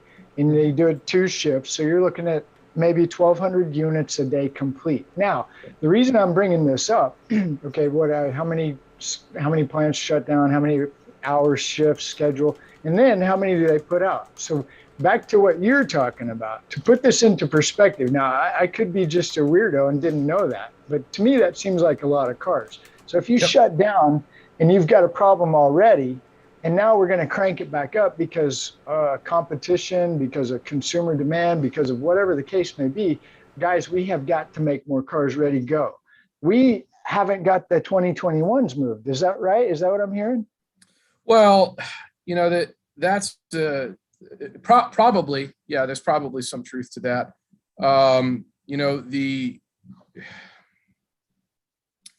kind of have to keep in mind that the model year, 2020, 2021, and 2022, a lot of what happened from one model year to the next was what features am I going to remove to conserve microchips? So, you're not seeing a lot of changes in the 2022 models versus the 2021s. And that's kind of a weird thing because most of the time manufacturing is more than a few years away. In other words, today, major manufacturing companies already have an extremely good idea of what their 2025 models are going to look like. They may not have, the specifications of the engine completely worked out. They may have some work to do on testing with, how the transmission gear ratios work and stuff like that. Or they may be securing the engineering capabilities and proof of concepts with various suppliers to make sure that what they need can be manufactured to the assembly point. But I can tell you right now, someone at General Motors knows what the next Silverado looks like. Someone at Ford knows what the next F-150 and Super Duty looks like. And someone at Toyota knows exactly what the next Tundra and Tacoma looks like. And all 3 of them are wondering how they're going to beat the other guys that I mentioned. So, that's what you're saying is not only feasible, it's probable that what they're saying is true. And one thing I would also comment on the chip shortage, a little bit of a misnomer that there may be fields and fields of vehicles that are parked that are waiting for microchips, but the units that are in those fields are probably not the first ones that were missing chips. As they gained supply, they were putting chips in those vehicles to satisfy customers' orders, and then they would backfill behind it. At the end of the day, these vehicles have to go to a customer to generate $1 to justify the manufacturing.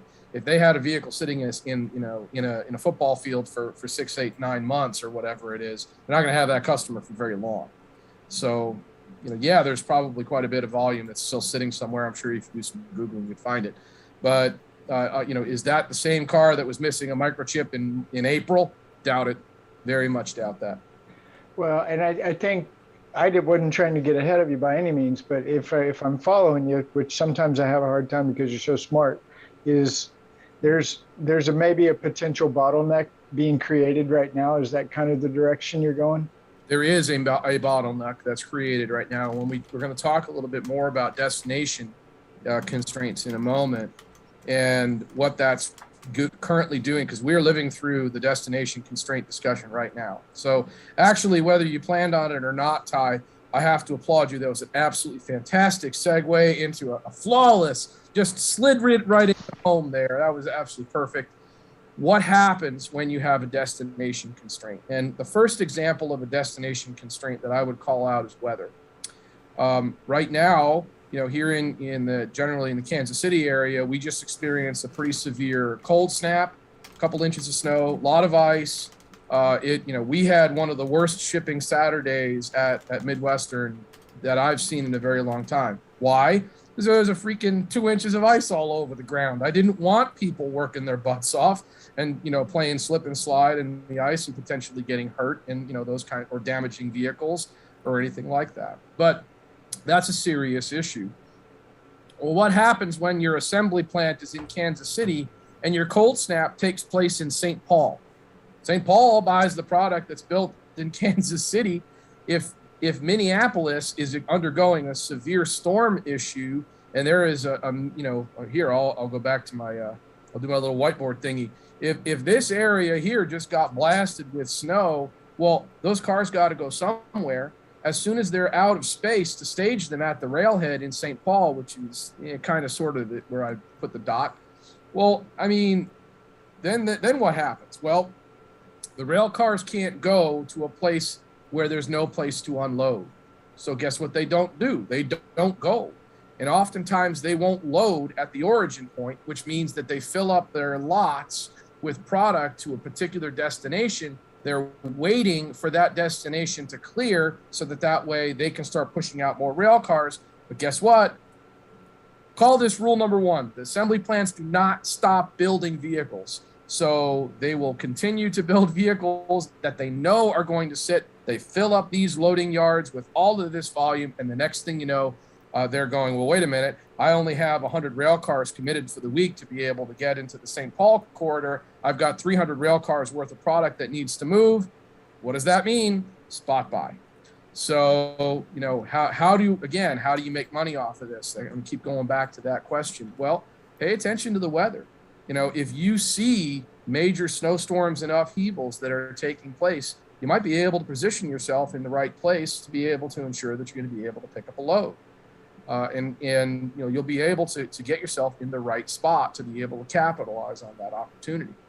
What's another major problem with a destination constraint? Well, natural disasters. Not that long ago, last year, there was, I'm going to pull this, there was that's the wrong color, we'll use this color. There was a serious natural disaster that derailed a lot of rail cars right here in the middle of Missouri. I'm sure if you did a little Google searching, you could find it in the news. Well, what happened? Two things, very important things took place that created a spot market, a miniature spot market for about a 4-week period of time. Nothing could get into Kansas City on that particular track. Nothing could get out of Kansas City on that particular track. What happened? The customers raised their hand and said, we need trucking to spot buy. In other words, trucking from the KC area market would jump across that rail issue, and we were delivering vehicles to the rail yards in the greater St. Louis area so that they could be loaded for furtherance. What else was happening? Well, those rail yards in St. Louis, they were unloading vehicles that were destined for Kansas City because they couldn't get here either. So what did the trucking companies do? Well, we're already doing this little jump over here. Looky here. I can do this little jump going right on back. Touchdown, grand slam, all the way around, everybody wins. So absolutely fantastic little opportunity that was basically because of, a mudslide. And absent the potential, loss of life or injuries, I don't believe anybody was hurt in that particular one. Thank you. But thank you for that little act of God, because that created a sweet little learning opportunity for carriers that were in the St. Louis and Kansas City markets. So again, how do you make money off of that? Pay attention to the news. Pay attention to how the railroad how conditions are. If there are derailments, major derailments, There have been a number of issues with natural disasters in the Pacific Northwest and in California, wildfires, things like that. All of those have created destination constraints that could potentially create an opportunity for an enterprising person with a truck and a bunch of straps. Now, we've kind of gone over some of the key components of what can cause a spot buy, but we should talk about what the consequences of a spot buy are. And the first consequence I'll call will be where you have to rob from the demon to pay the devil. And the reason why I say that is because once you have that spot buy occur, what tends to happen is capacity that is used to a normal pattern of whatever it is going to tend to gravitate towards that spot buy for obvious reasons.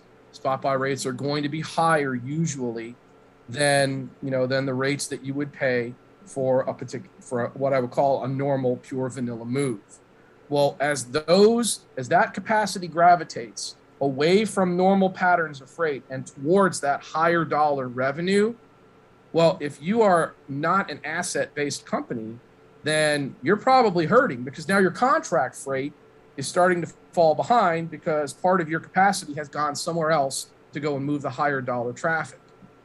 And then what happens? Well, now you have created the capacity constraint problem that I just went through, where now you're starting to fall behind, which means that you have to either up your rates to be able to attract additional help into the area, or eventually you'll see a spot market trigger take place. And then that, in turn will cause more capacity to be siphoned away from somewhere else, which will go and help for the short period of time. But then that place that it came from falls behind, and it's just a big snowball effect, a big domino that just goes boom, boom, boom, boom, boom down the line. Then, hold on right here. Sorry. This is something I think we kind of talked about. This is where the independent car hauler guy vanishes. Is that kind of what you're saying? Exactly what happens. So the used car guy that's eating off the load board, he gets a call from Mr. Broker or somebody that says, I've got a crisis 911. It's really a spot buy. Is that what you're saying? Yep. And so that little guy, maybe with the one truck or two trucks, he's like, hey, yeah, I'll go do that. I like the new cars. It's an easy deal. Happens all the time. And then he's gone from my world, and I need him. So now I'm mad at you because I can't get my used cars moved. It happens all the time. I've got 100 units that are being shuttled from, Detroit to Chicago for whatever reason, or Chicago to Detroit or whatever it is. And, that freight broker, they'll build a 5, 6, 8 car load, whatever will fit the appropriate equipment. They don't care, because from their vantage point, I'm going to make X percent off of whatever it is that they broker to whomever that they're brokering it to. And the rate is fat enough to be able to attract people away from what they would call normal traffic lanes. And so it can absolutely hurt, second market carriers. I hate to call anything a second market because they can all be great markets, but sorry to interrupt. Jay's always talking about the load board and how there's so many cars on the load board right now. So if I'm paying attention to the used car and all these loads that are supposedly on this load board, and where's everybody at? And I talked to a guy named Joe, and Joe's like, hey, well, look what's happening over here with all these new cars. They're kicking them out like crazy. They can't get them because of this and because of that. And now, maybe those guys, maybe we might have found one little piece to the puzzle here. Is that what I think we're hearing? Well, going to my SHTF, to answer your question, I'll actually illustrate it. To go to my SHTF screen, let's just say you've got a major disruption of volume that happens out here on the East Coast. Well, if rail cars start to not get loaded at the main assembly points, and we'll say that they're here, and then maybe down in here. Well, what'll basically happen is as the rail cars stop flowing along those pathways to get out into your SHTF moment, your capacity starts to get tight, and the manufacturer's tendency will be to say, all right, we're going to put this place here up for spot buy. I'll use a pink star. All right, now what the heck, pink star? I said pink. It doesn't want me to do pink. Anyway, all right, so they're going to say, well, I need to put capacity, I got to put spot buy capacity over here. Well, now all of a sudden, the rest of these other areas are going to start to suffer because, they may have plenty of rail cars available, but they can't ship any of them to the destination. That's the big problem. So what do? They start storing vehicles on their on-site properties. Those vehicles get stored. Eventually someone starts squawking and saying, where's my car? Where's my car? Boom, spot buy. So there, now all of a sudden you're seeing crazy traffic lanes that you didn't see before, truck direct, to get stuff out over to all of these destinations from all of these key points. Why? Because you've got a major catastrophe taking place up over here in some rail yard or. Hey, so and by the way, just to jump in, so Tim's going to join us now. Great. Keep going, but this seems like a good time for Tim, hashtag Ford Video Guy from Long McArthur. I think he just finished up his stream, so he's going to be joining us, okay? So he's going to be coming in anytime. So another thing too, Ty, is that, a lot of times when you get into spot buy situations, sometimes you can't load from the origin yard that they had these things parked in. Creates opportunities for multiple handling. Multiple handling means more opportunities for potential damages, and that becomes a serious problem for many car haulers because, a lot of time they are, you're used to kind of loading and going. We tell our drivers when we're dealing with spot buy traffic, look them over really, really closely because you could have a lot of potential issues and you don't want to be held liable for a claim that you had no part of, that was concealed or whatever. So there's that is another major factor within all of this. I'm not saying that every vehicle that's multiple handled is going to have the damage. Most of the time they don't, but it's real easy to see when multiple people touch a vehicle. It's real easy to see each time it multiplies how much risk that you have in getting a vehicle in flawless condition to the final destination. Yeah. Okay, now Tim's with us, but I want to say something real quick because I think this is where Tim comes in. And I'm not sure. You keep saying this until somebody raises their hands and says, "Where's my vehicle?" Who's that? Is that Tim? Hey, Tim. It's my 400 customers that are wanting. Where's so Tim, we've got a few questions for you. Okay. Yeah. How have you been, man? Good. How are you guys?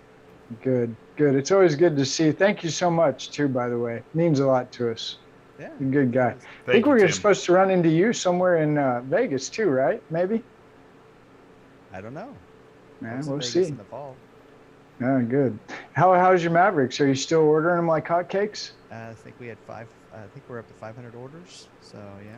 So we've already delivered 24 this month, I think. So, and we're typically, F-150 is our #1 seller. And we have 24 Mavericks and 16 F-150s. So thank gosh for Mavericks. So we're actually able to keep up with our total units we want to have out. But just Maverick, but yeah. Well, it's a great question because you'd say typically F-150 is the #1 seller. Is that what you said? Yeah. But now you've got 24 Mavericks and 16 F-150s.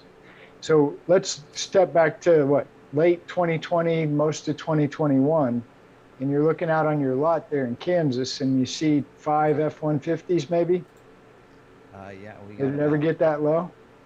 Yeah. Well, we actually did pretty well because we ordered a bunch of custom vehicles. So we worked with SCA and Rocky Ridge and Roush and such. So we had a bunch kind of early last spring. We lucked out. They said, hey, how many do you want? We'll take everything you can give us. So we were taking all those custom vehicles. So we luckily had inventory in our lot, but most of them were, $60,000, $70,000, $80,000 trucks, But that carried us through. That, and we listened to Ford and we custom ordered everything. So we told customers, hey, if you want to get one, Ford's not making them unless you custom order one. So they said, well, let's custom order. So we listened, and that's why our inventory stayed there, but everything that's coming in right now is just sold units. Hey, I want to jump in for just a second. Yeah. Tim, your audio seems to got a little quiet on me. Uh-oh. Do you have I don't know why that. How's that?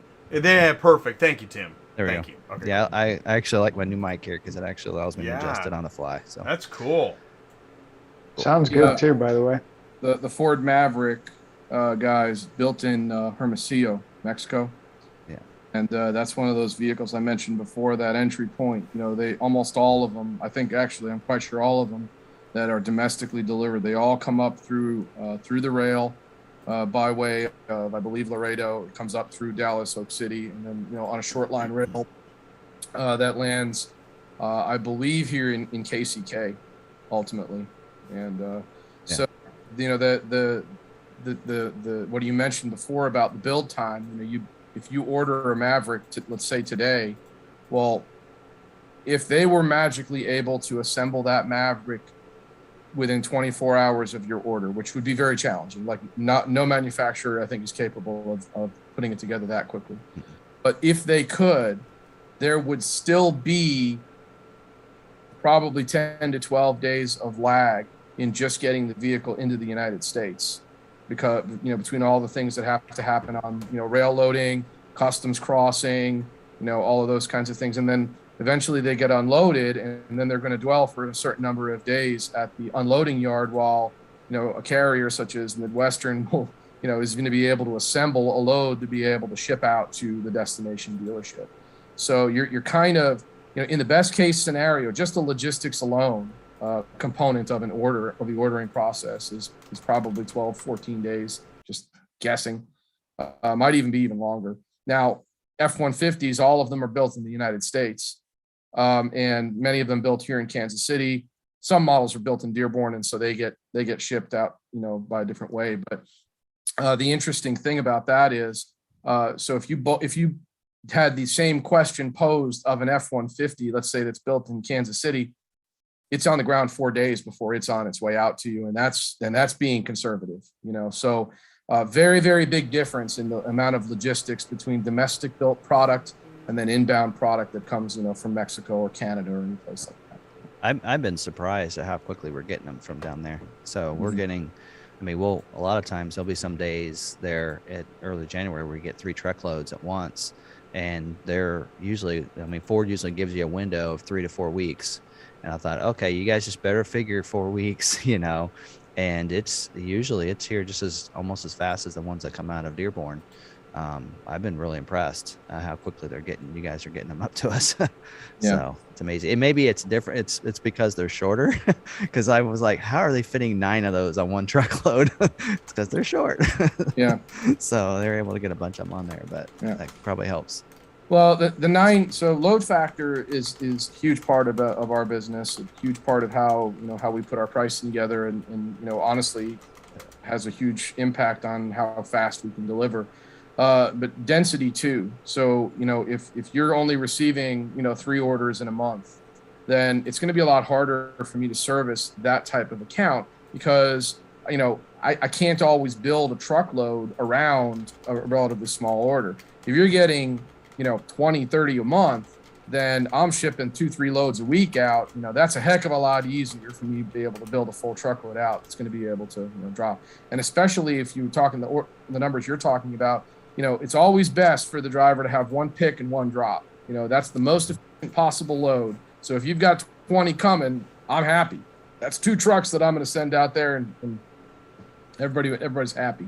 Yeah. So that's what we've seen. Is we've been seeing a whole truckload of Mavericks or a whole truckload of F-150s at a time, and that works when you have a big large number like we do. That's worked out really well, so we can't wait till March, because we had 100 allocations for January, February builds, so we're going to get about probably 80 to 100 delivered in March, so we'll keep you busy.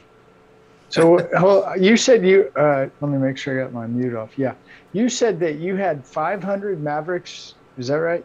Yeah. Total, we've had since the beginning, we've had 500 Maverick orders. So, and we've had probably about 200 of those already be scheduled so far. And we still have about 250 to 300 that need to be scheduled yet. How's the delivery going so far to the end customer? Pretty good. We do have some that actually, we usually like to tell the customers, once, because a lot of times we have them come here, but we have deliveries all over the country. So we deliver them to California and to Florida and everything, and they'll come here first. We'll maybe add a spray liner or a bed cover, and then we'll ship it out. And we always tell them, hey, once we get the paperwork and all that's done, you got to allow at least a week for it to be picked up. Just to make sure, that we have to find someone to pick it up and such, and head your way. So we always allow that, so it's always good to give them that window, to help it make it a little bit easier, because we don't want them upset with anybody else, the transport drivers. But we hear it. We're like, where's my truck? Where isn't it picked up? Why isn't it going? Because they expect, hey, I gave you my paperwork. It's being picked up tomorrow, right? No, it doesn't work quite like that. So we got to put it out there, and then, just allow a couple days for someone to pick it up, and then, or to tell us they're going to pick it up, and then give us another couple days for it to get picked up. So, But it's going okay. Yeah, we have a line of probably 20 or 30 on our back row right now that need to be picked up, but yeah, we have someone in place. I don't really handle too much of that, but it seems like it's going pretty smooth. Well, Kind of an interesting thing, Ty. A lot of the volume that comes out of those assembly plants, they don't build that many stock orders relative to overall production. The awesome majority of volume that is built at an assembly plant has a customer's name attached to it. And that's only gonna expound, because from here on out, that's really their focus Ford actually I think they've seen a shift in that, and they're like, hey, we would like to see 80% of our vehicles built be custom ordered vehicles, for the customers. And they're even changing what we can even build. As I talked about on a live stream tonight, was on Explorer, there's 3 different models that you can't even order unless you're a customer. So a dealer can't stock it at all. So, Explorer Hybrid, base model Explorer, you can't even order it for your stock. So they won't allow it. So there's certain things, Mustang Mach 1, unless you have a custom order, you can't order it for stock. So that's shifting, and that's the way it's going to be. I think that's the way of the future. I would say I would agree with you, and I hear that across all the OEMs. They're all saying the same thing. They want to try and push to as much of a retail-based, built to order type model as they can. And I think, quite frankly, to capitalize on, sort of some of the stuff that other manufacturers have tried, where you can kind of build your vehicle online and then, click the button that makes it order. Yeah. I agree with you. I think that's going to be an interesting shift in how our business, evolves. But I always thought that the dealer thought, man, why are you stabbing me in the back? That was my car that I could have sold to my customer in my community, but now you're doing it online and you're taking away. So I'm just going to be your service department now? And financing. Yeah. So how does McArthur, that's Long McArthur, right? Yeah. How does Long McArthur feel about that? We actually right now, the deal we have right now, we're advertising, and we're gonna have a commercial drop real soon. Is you want to get your F-150, order one now. Just get it. Come on in. We'll order you an F-150. We'll get it built and shipped to you. Right now, the pricing is we actually, Ford told us back in June, July, that if you're going to, right now, we're only going to build custom vehicles. We're not going to build any for stock, because we don't have the capacity to be able to do both. And so they said you're gonna have to get a custom order. So we told, prices went up, right? So everything on the lot, dealers are pricing over MSRP. So what we did is, hey, if you want the best price, best deal, we'll sell it to you at MSRP. You're just gonna have to order one. You're just gonna have to wait a little bit. So if you want one now, we have a couple on the lot that are available over MSRP. But if you want one, the best price is to order one. So we'll go ahead and order it, and they just have to be patient with it. So. But they can order the same truck at home in their pajamas on their laptop, or do they have to come through you to order? Only select vehicles can you do completely online, and that's typically your electric vehicles. Okay. So most of they still got to come to you. They still have to come to us, and they can. Ford does a really good job. If they have a nice configure of everything that's available, they can configure it online, and they can send us a copy of that if we want to do it, because we do 30% of our business outside of the state, so they don't step foot into the dealership. So a lot of times they'll configure what they want. They'll send it to us. We'll just kind of go over it over the phone and with them and say, is this right? Send them a copy, make sure everything's right, and sign that. We'll get it ordered for you. 30%. That's a big number. Yep. That's good though. Okay, well that kind of makes me feel a little better. Thank you. I've kind of heard that on the Chevy side. Last week Jay had in the industry news the car Bravo. Did you hear about that? I've heard about it. Does Ford have a car Bravo?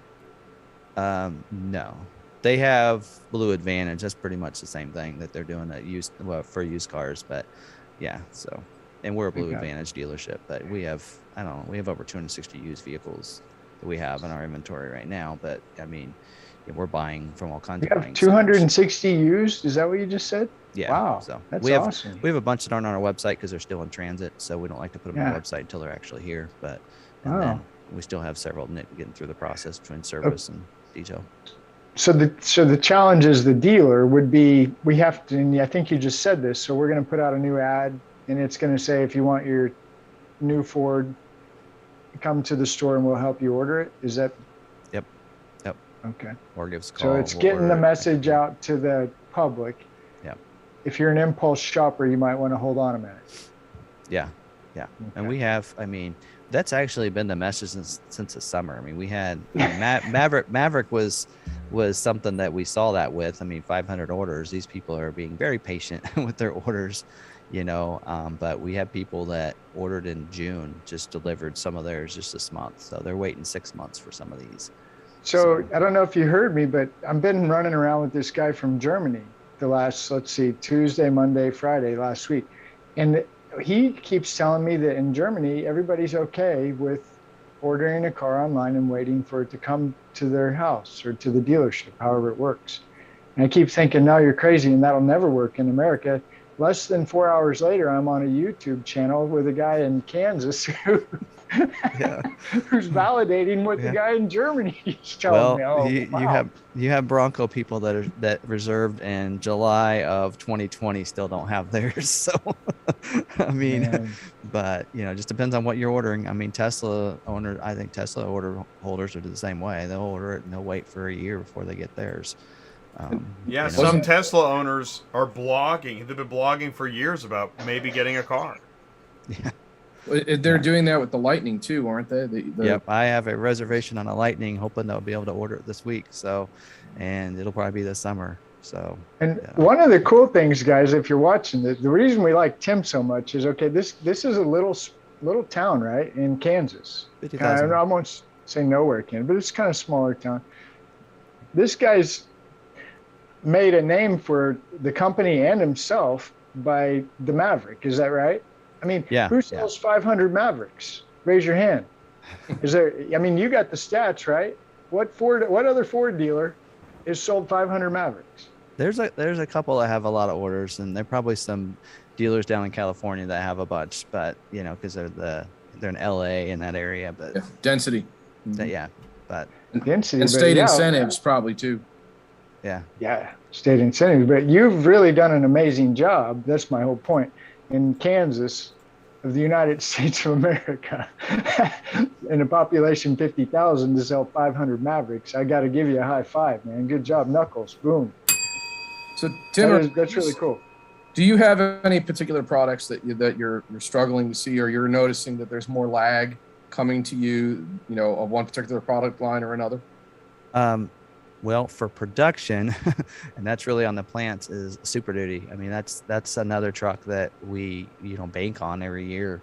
End of the year, it's Super Duty sales is what we're always looking for, because that's where our top gross is, and that's where our farmers they want to get a truck at the end of the year and such. And we didn't really have them this year. That was a big struggle. Right now we have 0 Super Duties on our lot, so we have several on order, and we delivered a couple this month, but again, they were custom orders. At this point, we are able to schedule 15 this month.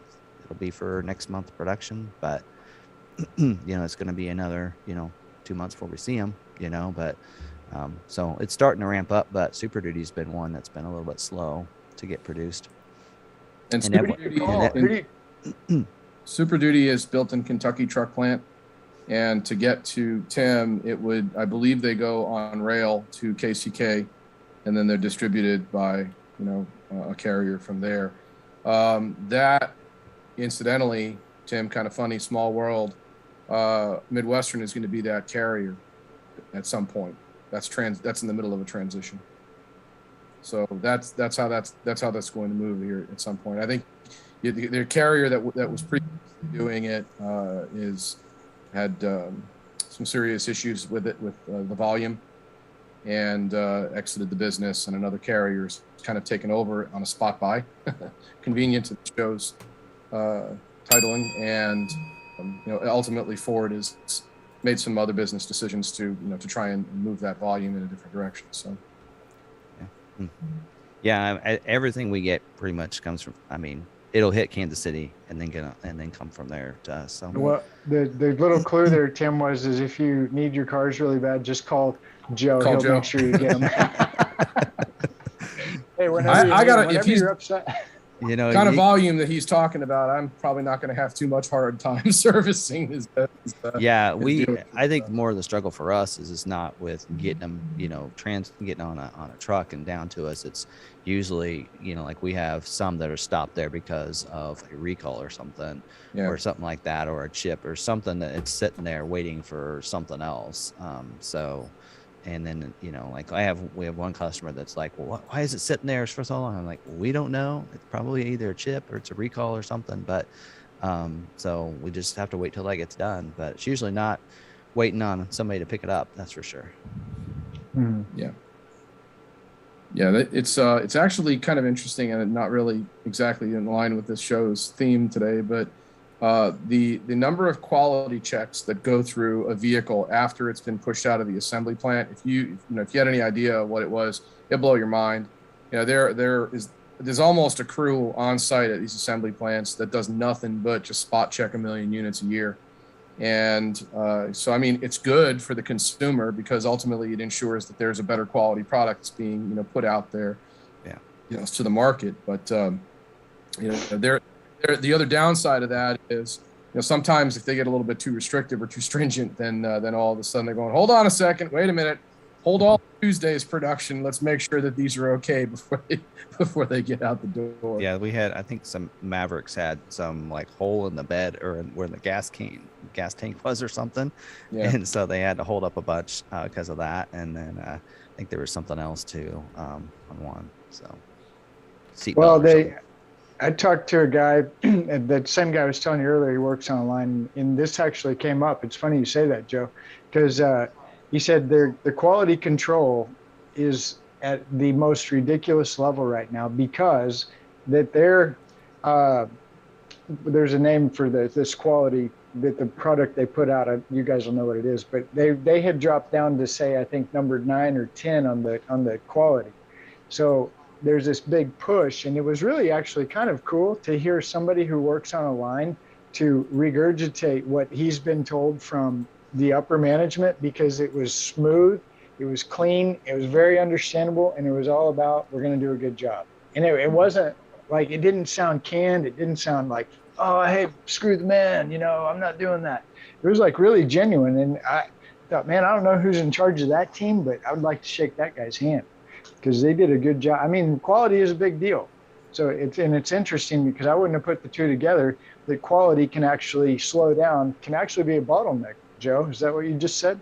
It absolutely can. It's a necessary part of the business today. You're competing. The metric that you're referring to that's usually used is like a incidents per 1,000 or something like that. So if you have a really low incidence per 1,000, that's like 3, 5, 8, incidents per 1,000. Those really low numbers are Toyota. They really set the bar for how manufacturing quality looks against the rest of the industry.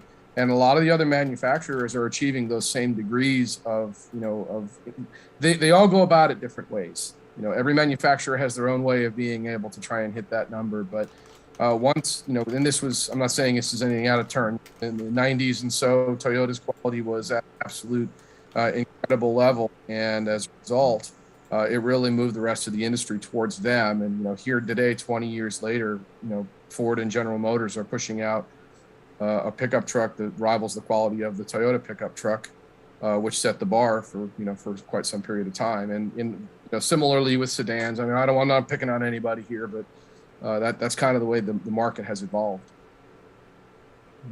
And also too, by the way, it does touch on spot buy, because when there's a major hold, then we joke about it in our office and say, someone pulled out the magic wand and, released them all. And the next thing you know, guess what? You got to ship a bajillion units, spot buy, here you go. We got to call every single bit of help, every single bit of capacity that we can get our hands on to be able to draw down a massive inventory, because they found something, they fixed it, and they let them all go. You need that Ghostbusters, we got one. Yeah. Did have a question a while back, and I made a note. This is a good time for it.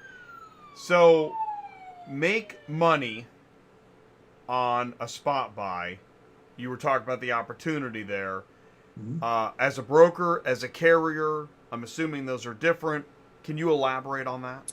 Well, I'm going to refer to a brokerage as most asset companies, such as Midwestern, have brokerage arms that allow them to push freight out into a brokerage market where non-associated carriers will be able to service that associated freight. And there are also a lot of, asset light, pure brokerage. They don't have any assets of any kind. They broker 100% of the revenue that they push into the market. And that's your central dispatch and, or whatever they're called now, and RPM and some of those other companies that they are strictly brokerage based organizations.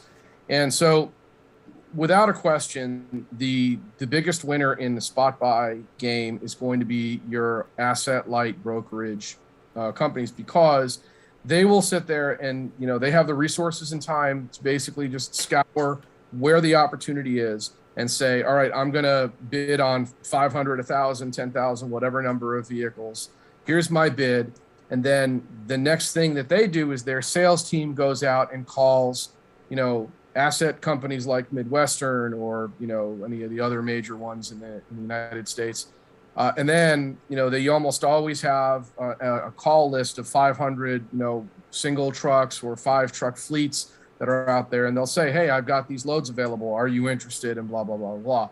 So to kind of roundabout way to get to your point, or to get to your question, if you are a part of a small fleet and you're associated with one of these larger asset light brokerage type organizations, again, I'll call out RPM, companies like that, then, that's your way to get into this, because, get to gain access to that spot market and make money off of it, especially if you have a relationship with one particular person. That's a very different thing. You develop that relationship with that one. He just said relationships. He did it Yeah. again. Yeah, I mean, you develop that relationship. It is key, because they're going to be looking out for you. They're going to know what your lanes are, where you like to go, and know how it is to be able to dispatch to you to make sure that you're that you're fed and the best available opportunities are out there. We do it. I mean, that's that there's no secret to that. It's just a matter of, I know where the people that we do business with like to run, and so we make sure that when the traffic is available, then they're on the call. They're on the call list. So the other potential winner in this equation are those spot carriers, those small spot carriers, because you're basically, if you're in the right place at the right time, then you stand to profit. Because someone's going to need that stuff moved, and most likely, if you're hooked up with the right people, then they'll be able to get you the best possible price to ship it. In another sense, the destination dealer also kind of benefits from this, in that in the short term, a lot of volume suddenly gets pushed out in that dealership's direction. Now there is a lag, so they'll go from a very low number of releases to a very high number of releases to a very low number of releases again, because when the spot market kind of peters out and whoever decides that we're not going to be paying spot buy rates anymore, well, then the market goes, and then you kind of back into normal. But in the short term, if you've got a fleet, a fairly large number, robust number of orders, then then there's some opportunity for you to get a whole lot of metal dropped on your lot very, very quickly. And I think again, those relationships also matter. The carrier's relationship to the dealer if I've had a couple of dealerships that have called me over the years and said, hey, I've got a massive order coming through. I don't know how I'm going to be able to service it. Can you try and meter it to 15 a day or some number like that? You work with these people. So, because obviously nobody benefits to have a car carrier sitting in front of a dealership and everyone pulling their hair out going, where the hell am I going to put these 9 vehicles? Right now that's not a problem, but I promise you one day in the future it will be. Look at that, I got room. Yeah. In the Kansas. Well, interesting. Tim, you said you had like 260 used cars. Is it what's normal for your lot? About that. Yeah. Okay. We've been able to source pretty well. You've got so you're keeping the used inventory up. Pretty much made it through the. Now it's we follow dealers a lot because that's who we love. We love the dealer. So we listen to a lot of dealers talk about different ways to source cars. What's your primary way of sourcing cars? That means how do you get used cars? Our used car manager, he's every day he's looking at auctions. So he's at the auctions all over, and we've been getting a bunch from Canada at some different auctions because they'll come in and I can tell from the VIN numbers when we take pictures of them that they're Canadian vehicles. So we have some of that, and then we also were trying to get them from local customers and service. So right now with the market so well, hey, you got one sitting around you're not using. Now's a good time for you to sell it. We'll give you top dollar for it. So we're trying to do that. We're going to send out an email blast this week, to our whole, client base that says, hey, we'd love to have your trade, and I think we bought like 5 or 6 from our local customers this week, so far, or maybe I guess it was last week, but, we're actually giving our sales guys bonuses. Like if you get a customer to come in and buy their vehicle, we'll give you $500 if we buy their vehicle, and we'll, or whatever, or their trade, if you get them to come in and then, buy a new vehicle or something, or order a vehicle. We're just trying to wherever we can, but, used car manager, we actually have a used car manager, and we have about 3 working in that department and doing different things, and so we have, it seems like my used car manager is appraising bids, appraising vehicles, and he's on the auctions constantly, it seems like. So yeah, so he's buying online auctions then, most likely. Yeah, buying online, buying out of the service drive, and incentivizing the sales force to draw in. So that's how you're doing it. You've been doing it, and it's been working because you still have the same amount of used car inventory that you always have. I was saying until recently, the used car manager's been able to source it from auctions, but recently we're kind of really wanting to, he struggled a little bit. So that's why we're really that's why we started the spiff and the sales guys and getting some in, and we're going to send out that blast because I haven't had to do that in a while. And, so I think we're struggling right now getting them at the auctions. So. Right. So that's on the used car side. It's been a challenge. We've been able to maintain. We're starting to see some new things open up, but it's make it. It's on the new car side, if I heard you right, you're short because of where you are in your customer base, which is interesting because that's community. The Super Duties shortage has kind of been a problem for you. Yeah. Okay. On the what about the passenger vehicle side? Is that just kind of whatever? Yeah, it seems like the SUVs aren't too bad. It is like you're saying, you order a vehicle, and on most vehicles, as long as we have, allocations, and we're able to get those and turn those in a couple months. But like, hot vehicles like the Maverick, where there's a big waiting list and such, that those take a little longer for someone to order one and to get one, scheduled and built and such. But yeah, they're right now, you're not going to get one. Trying to find one at a lot is almost impossible. And there are a lot of people on the Maverick that hybrid sold out mid-November. They said, we're not going to take any more orders for hybrids for 22.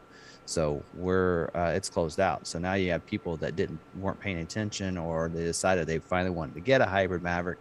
They can't find one. And if they do find one, it's $5,000, $10,000, $15,000 over MSRP to get a $25,000 hybrid. It's like, so that's if they want one, it's hey, if you, like you said earlier, if you want one now, you got to pay up for it. If you're willing to wait, then you can get a good deal on it. You're just going to have to wait and have it built. And right now on Maverick, it could be 6-month wait. So. That's great. Now, we never talk about service, but how's your service department doing? Pretty good. Not overall. Too bad. Yeah. Numbers good. Yeah. People still getting their cars fixed. Mm-hmm. Yep. That's good to know. Pretty good. Yep. Good. Good. That's pretty much, I'm tapped out on questions personally. I think I'm going to sit back. On the parts, Tim, so everything is okay with parts, or maybe there's a few parts you're waiting on, or in the service drive?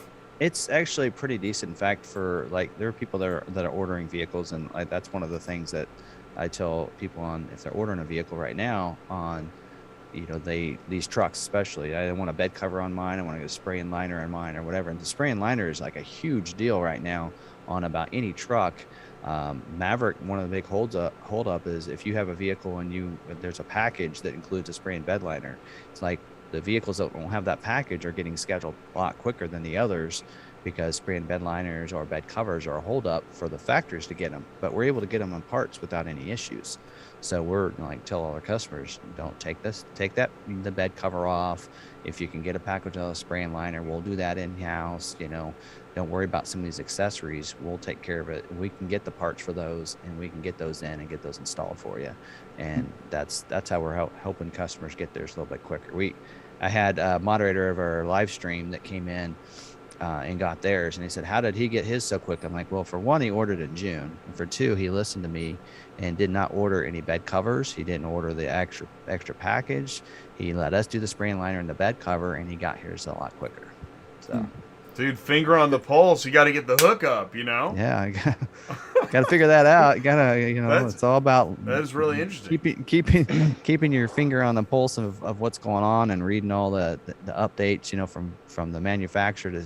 They'll tell you if you want to get one quicker, what to take off and what to do. I mean, we just told a bunch of our Bronco customers, take the tow package off. Right now it's limited. It's limited in what they can put on them. So if you take that off, you're more likely to get scheduled. And did that for a customer last week. His order wasn't being looked at, and now it's previewing possibly get scheduled this week. So you just have to listen to the manufacturer. They'll tell you what they're having constraints with. So. And I was just going to say, perfect time to plug. So to stay in tune with this, you go live every Tuesday night. Your YouTube channel, is it called Long McArthur? Yep, Long McArthur. Right. Long McArthur on YouTube. Yep. And if you know somebody that's struggling to figure this out, Tim, you seem really plugged in, and your channel is exploding. Yeah, we had 500 on the stream tonight, so right. It's doing pretty good. So. No, his numbers are incredible. Let's keep talking about it. Oh no! Oh, I don't know if we made. I don't know if we made it to final thoughts, but let me know when we get to final thoughts. I just had a great final thought. Okay, cool. Hang on to that final thought, because the last question we had to answer was, so Joe, does that mean a carrier or a broker or can just name their price in this situation? What does it mean? No, that's not usually how it goes. What happens is the brokerage, when it's no different than a long-term bid. You bid on the traffic based upon what you think you need to be able to move the product. And, that's the, call it the destination charge, if you will. I know it's hard to correlate that. The way the destination charges look on a window sticker and what they really are kind of two different things. But no, we bid the traffic at whatever the rate is, or the brokerage will bid the traffic at whatever the rate is, and then they'll take some slice of that out, and then they'll try and sell those loads out to the market. The thing of it is that at some point in time, once you know what your load factor is, you get a really good sense of what the freight rate needs to be able to move from point A to point B. And so usually your freight brokerage they're gonna make sure they got a lot of fat on the bone, let's just say it that way, to ensure that what they're selling to the market is going to attract. Because the thing about spot market is it's there and then it's gone. Very rarely do you see spot market loads that last for more than a week or two. Right now is kind of one of those weird times, but that's because everyone's busy. Everyone's behind capacity. There is no market in the United States that is currently, would be able to say that we're comfortable with the degree of capacity that we have in terms of lift, whether you're at an assembly plant or you're at a railhead or at a port. So, these spot buys will show up for about a week. Well, if you're going to bid on that traffic, then you need to be able to attract help to that bid pronto. You're going to be very, very, very conservative with your pricing. So that way you can throw, a premium rate out there on those load boards, attract a whole lot of help in a very, very short period of time. 1 or 2 weeks, you blow the place apart. Everything sort of filters back down to normal for a little while. And then, the next project starts and the next project starts, and the next project starts.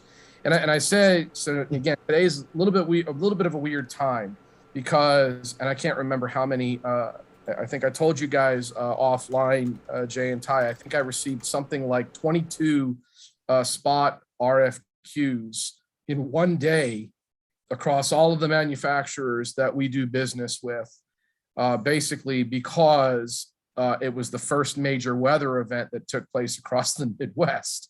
And so, in anticipation to or a reaction of, all of a sudden it was like, boom, Flat Rock, boom, Chicago, boom, Chicago Heights, boom, Lafayette, boom. I mean, one after another, after another. They all just came running through. Each price was as attractive as the last one. And almost what was happening was, if you were the first person to throw out an RFQ for a quote for a spot buy, you were radically disadvantaged because the next 5 that followed were all going to be higher than what you bid. No one's going to help you. So it became a sort of a reverse of watching an eBay bid for capacity, doing like that. Yeah, that's interesting. Yeah, that actually just too bad there's not a business out of that. Just watching the spot market go crazy, or is there? Well, there is. There is. If you're one of those large brokers that I mentioned before, you a sales team that's watching exactly that and staying in tune with exactly that. These people are calling the logistics and operations people at all of the major OEMs, at all of the the major used vehicle sales companies, CarMax, Carvana, Vroom, all that.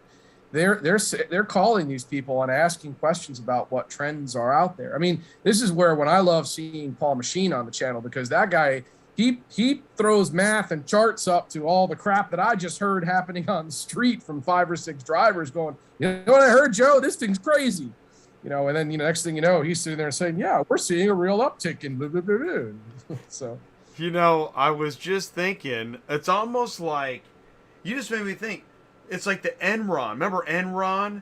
And there'd be Red Bull pyramids of Red Bull cans. And, that sounds like this kind of spot market auto transport underground. We need to Pressure find cooker. this place. Yeah. It's like a cave somewhere full of Red Bull. Well, there are companies that are there. They're Thinking. companies, and their name, and they have teams of people. That's what they do. They study this stuff. We got to get him on the show. That could be more cool than the Google guy. No, there's nobody cooler than the Google guy, dude. Don't you even say that. Take that back right now, man. Okay, Jeez. okay. Final thought for Ty. Yeah, final thoughts. All right, cool. Here's the thing. If you own your own car hauling business, and you're really trying to figure out what I want to do next, one of the things, the big takeaway, I love having Joe and I love having Tim and Jay. But if you listen to what Joe's saying, it's not a load board. It's not even a particular model, make, or brand, or a location. There are so many things that Joe just laid out there that have to do with paying attention to so many other things that have nothing really to do with putting a car on a trailer, right? So then you got a guy like Tim, you start asking, how many used cars do you have? How many used cars do you sell? How are you doing on your inventory? How's the service part? How are you sourcing vehicles? And again, I like this show, and thank you guys so much, but I love this show because this is real life. These are real people that are really doing it, and they're really telling you all the tips and tricks and secrets for you to be successful. So thank you, everybody. Thank you, Jay, especially for getting everybody here. This is super cool. Said, Ty's final thought. Dude, that's really well said. It's good stuff. You got it. Really is. I'm just telling you, I'll say it forever, but I've never met anybody, and I've been 21 years in this, who talks about car hauling like Joe Bercari. Never. And I just sit there like a sponge. It's amazing. So thank you, Joe. Yeah, it really Joe, is cool. Amazing show. Thank you so much for an awesome presentation tonight, Joe. Thank you. We'll try to get you some drivers. Tim, if you're over there in Kansas, know anybody that wants to drive a car hauler, we got a place for them. Class A CDLs. We actually have one guy that we have a one car hauler just as an emergency if we need to. Sometimes we need to send him down to California somewhere to go get a trade and drop off a truck. Sometimes we send him down there, but we only got one guy. Oh, well. Driver shortage. Driver shortage. If you know anybody with a CDL, call us. But like Ty live says, as Ty says, but you do have a guy, right? You do. You always have a guy. Everybody's got a guy. You can't have him. Everybody's got a guy. I got a guy. That's good. As my dispatcher Avery likes to say, give me a call. We'll fix you right up. So We'll fix you right up.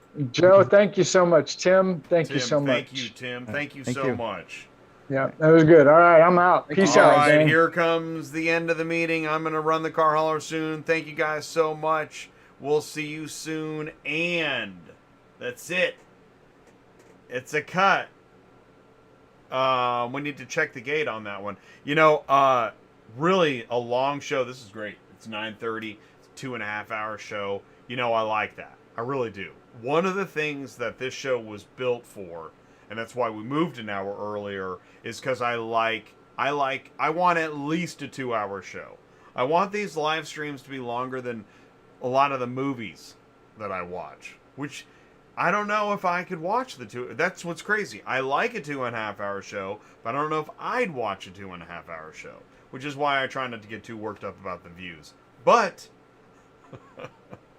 but I find it so interesting what I shared in the news. You know, I appreciate the, man, Rob. I think Rob gets the Live Chatter of the Night award. Thank you so much, Rob. And I know that, Tim Bartz, very busy on Tuesday nights with his own YouTube channel. I'll put the link. You should check out Tim's YouTube channel. Very impressive. So thank you so much, Tim, for jumping in the panel. We're sorry we missed Tim Scatulus tonight. Hopefully he was able to catch his flight, land safely. And I want to thank Joe Bercari. What an incredible presentation. That and to share that. And here's the thing. See, this is the thing. Is that I have been to trade shows. I'm going to try and tread lightly here. I've been to trade shows where there are folks that work in new car auto transport, and I haven't seen that presentation at those trade shows. Now, not to say somebody there couldn't do it, but nobody ever does. I don't know why everything is such a secret. And so for Joe to come on live and give the presentation you can't get, well, shoot, if you were one of the lucky 33 people here tonight, amazing. Somebody's going to be standing at a fuel island at some point on the corner of Winslow, Arizona, and say, you're not going to believe what I saw the other night on ATI. This guy actually put up a map and drew the ports, the plants. We had the rail map. And we talked. He's talking about, he laid it all out. Amazing. It's amazing to me. So, my show is not as long as getting sent. See, and why did that message get retracted, by the way? Another message retracted. Now, if you are retracting your own message, but I'll tell you what, I should have screenshotted. It is true. I want to know, AutoShip, did you retract that message or was it retracted? Because, so we're doing this, I think it was a Dispatching Live. And like, there's a whole chunk of live chats. Retract. I'm like, what is happening? And then I saw the Russian spammer dot whatever crap. Anyways, I don't know what's going on. I can't believe that this show has landed in Conspiracyville. I did not expect that. I'm just trying to, but maybe because we're sharing information that isn't supposed to get out. I don't know what it is. But I really, really appreciate you guys taking the time, joining us. Thank you for the likes. Thank you for the shares. and the support. Thank you for the super chats, for ringing the super chat cowbell. Thank you so much. We got Ty, and we had Mark, and we had Candy from Seaport Service. And thank you guys so much. Really do appreciate it. Oh, there's Chris Chamberlain. Hey, what's going on? Ringing the... at the 2.5 hour mark. Thank you so much, Chris. Really appreciate it. Hey, yeah, kicking up dust. I noticed that. And yet, so that's another thing. Like, what's up? Thank you so much. First time, long time listener, first time caller. Sometimes when I talk about the views, everybody disappears. I never know what's going to happen. It's the crazy. I just thought I was making like a YouTube channel, but there's all these angles, you know? There's all this Jason Bourne politics going on. I don't know if someone's going to come through the window or what's going to happen. So thank you so much. Oh, and here's one for you. This is Ty. You're in the live chat as I say this. You know what we're doing next week, Ty? All right. Well, Sue and I got our homework cut out for us, but next Tuesday night, Auto Transport Load Boards 2022. Let me check the schedule, but I'm pretty sure that's right. Yeah, so we're going to, yeah, I know, right? Like, we really need, I think it's a top 12 list of Auto Transport Load Boards in 2022. We're going to go ahead and look. Oh, you did. Okay, good. I'm glad that you did. Right, my show's not as long as getting CD's approval. But, yeah, so Auto Transport Load Boards, yes. We got to do it every year. We just got to see, has anything changed? That should be the name of the show. Has anything changed? I mean, really? You know. And you know this too. Central Dispatch is at like, I don't know, 40,000, 50,000, 60,000 loads. And the second closest is, what, 10% of that? Maybe? So, it's going to be a great show. Tomorrow, DOT Compliance. Thursday, Dispatching Live. Friday, Cars on the Move with our special guest, Will Morris, the car auction coach. Thank you so much for the likes and the praise and for tuning in and for hanging out. Let me know how I can help. Send in the news. Send it to autotransportintel@gmail.com. Make sure you catch the podcast too. Podcast is fun because you don't have to see my mug. And you can listen at your leisure, press pause. I was having a cigar, listening to the podcast. It was fun. It's good times. Kids love it too. Thank you guys so much. You can't find it. You can't find. You can't find the like button. Well, I'll tell you what. I found the like button. You gotta be kidding me! That's 3 gallons of bullshit and a 2-gallon bucket. That one's for Dispatching Live. Guys, thank you so much. Please stay tuned. Join us when you can. Thank you so much. Here comes the car hauler. Stay safe, and we'll see you soon. Thanks, everybody.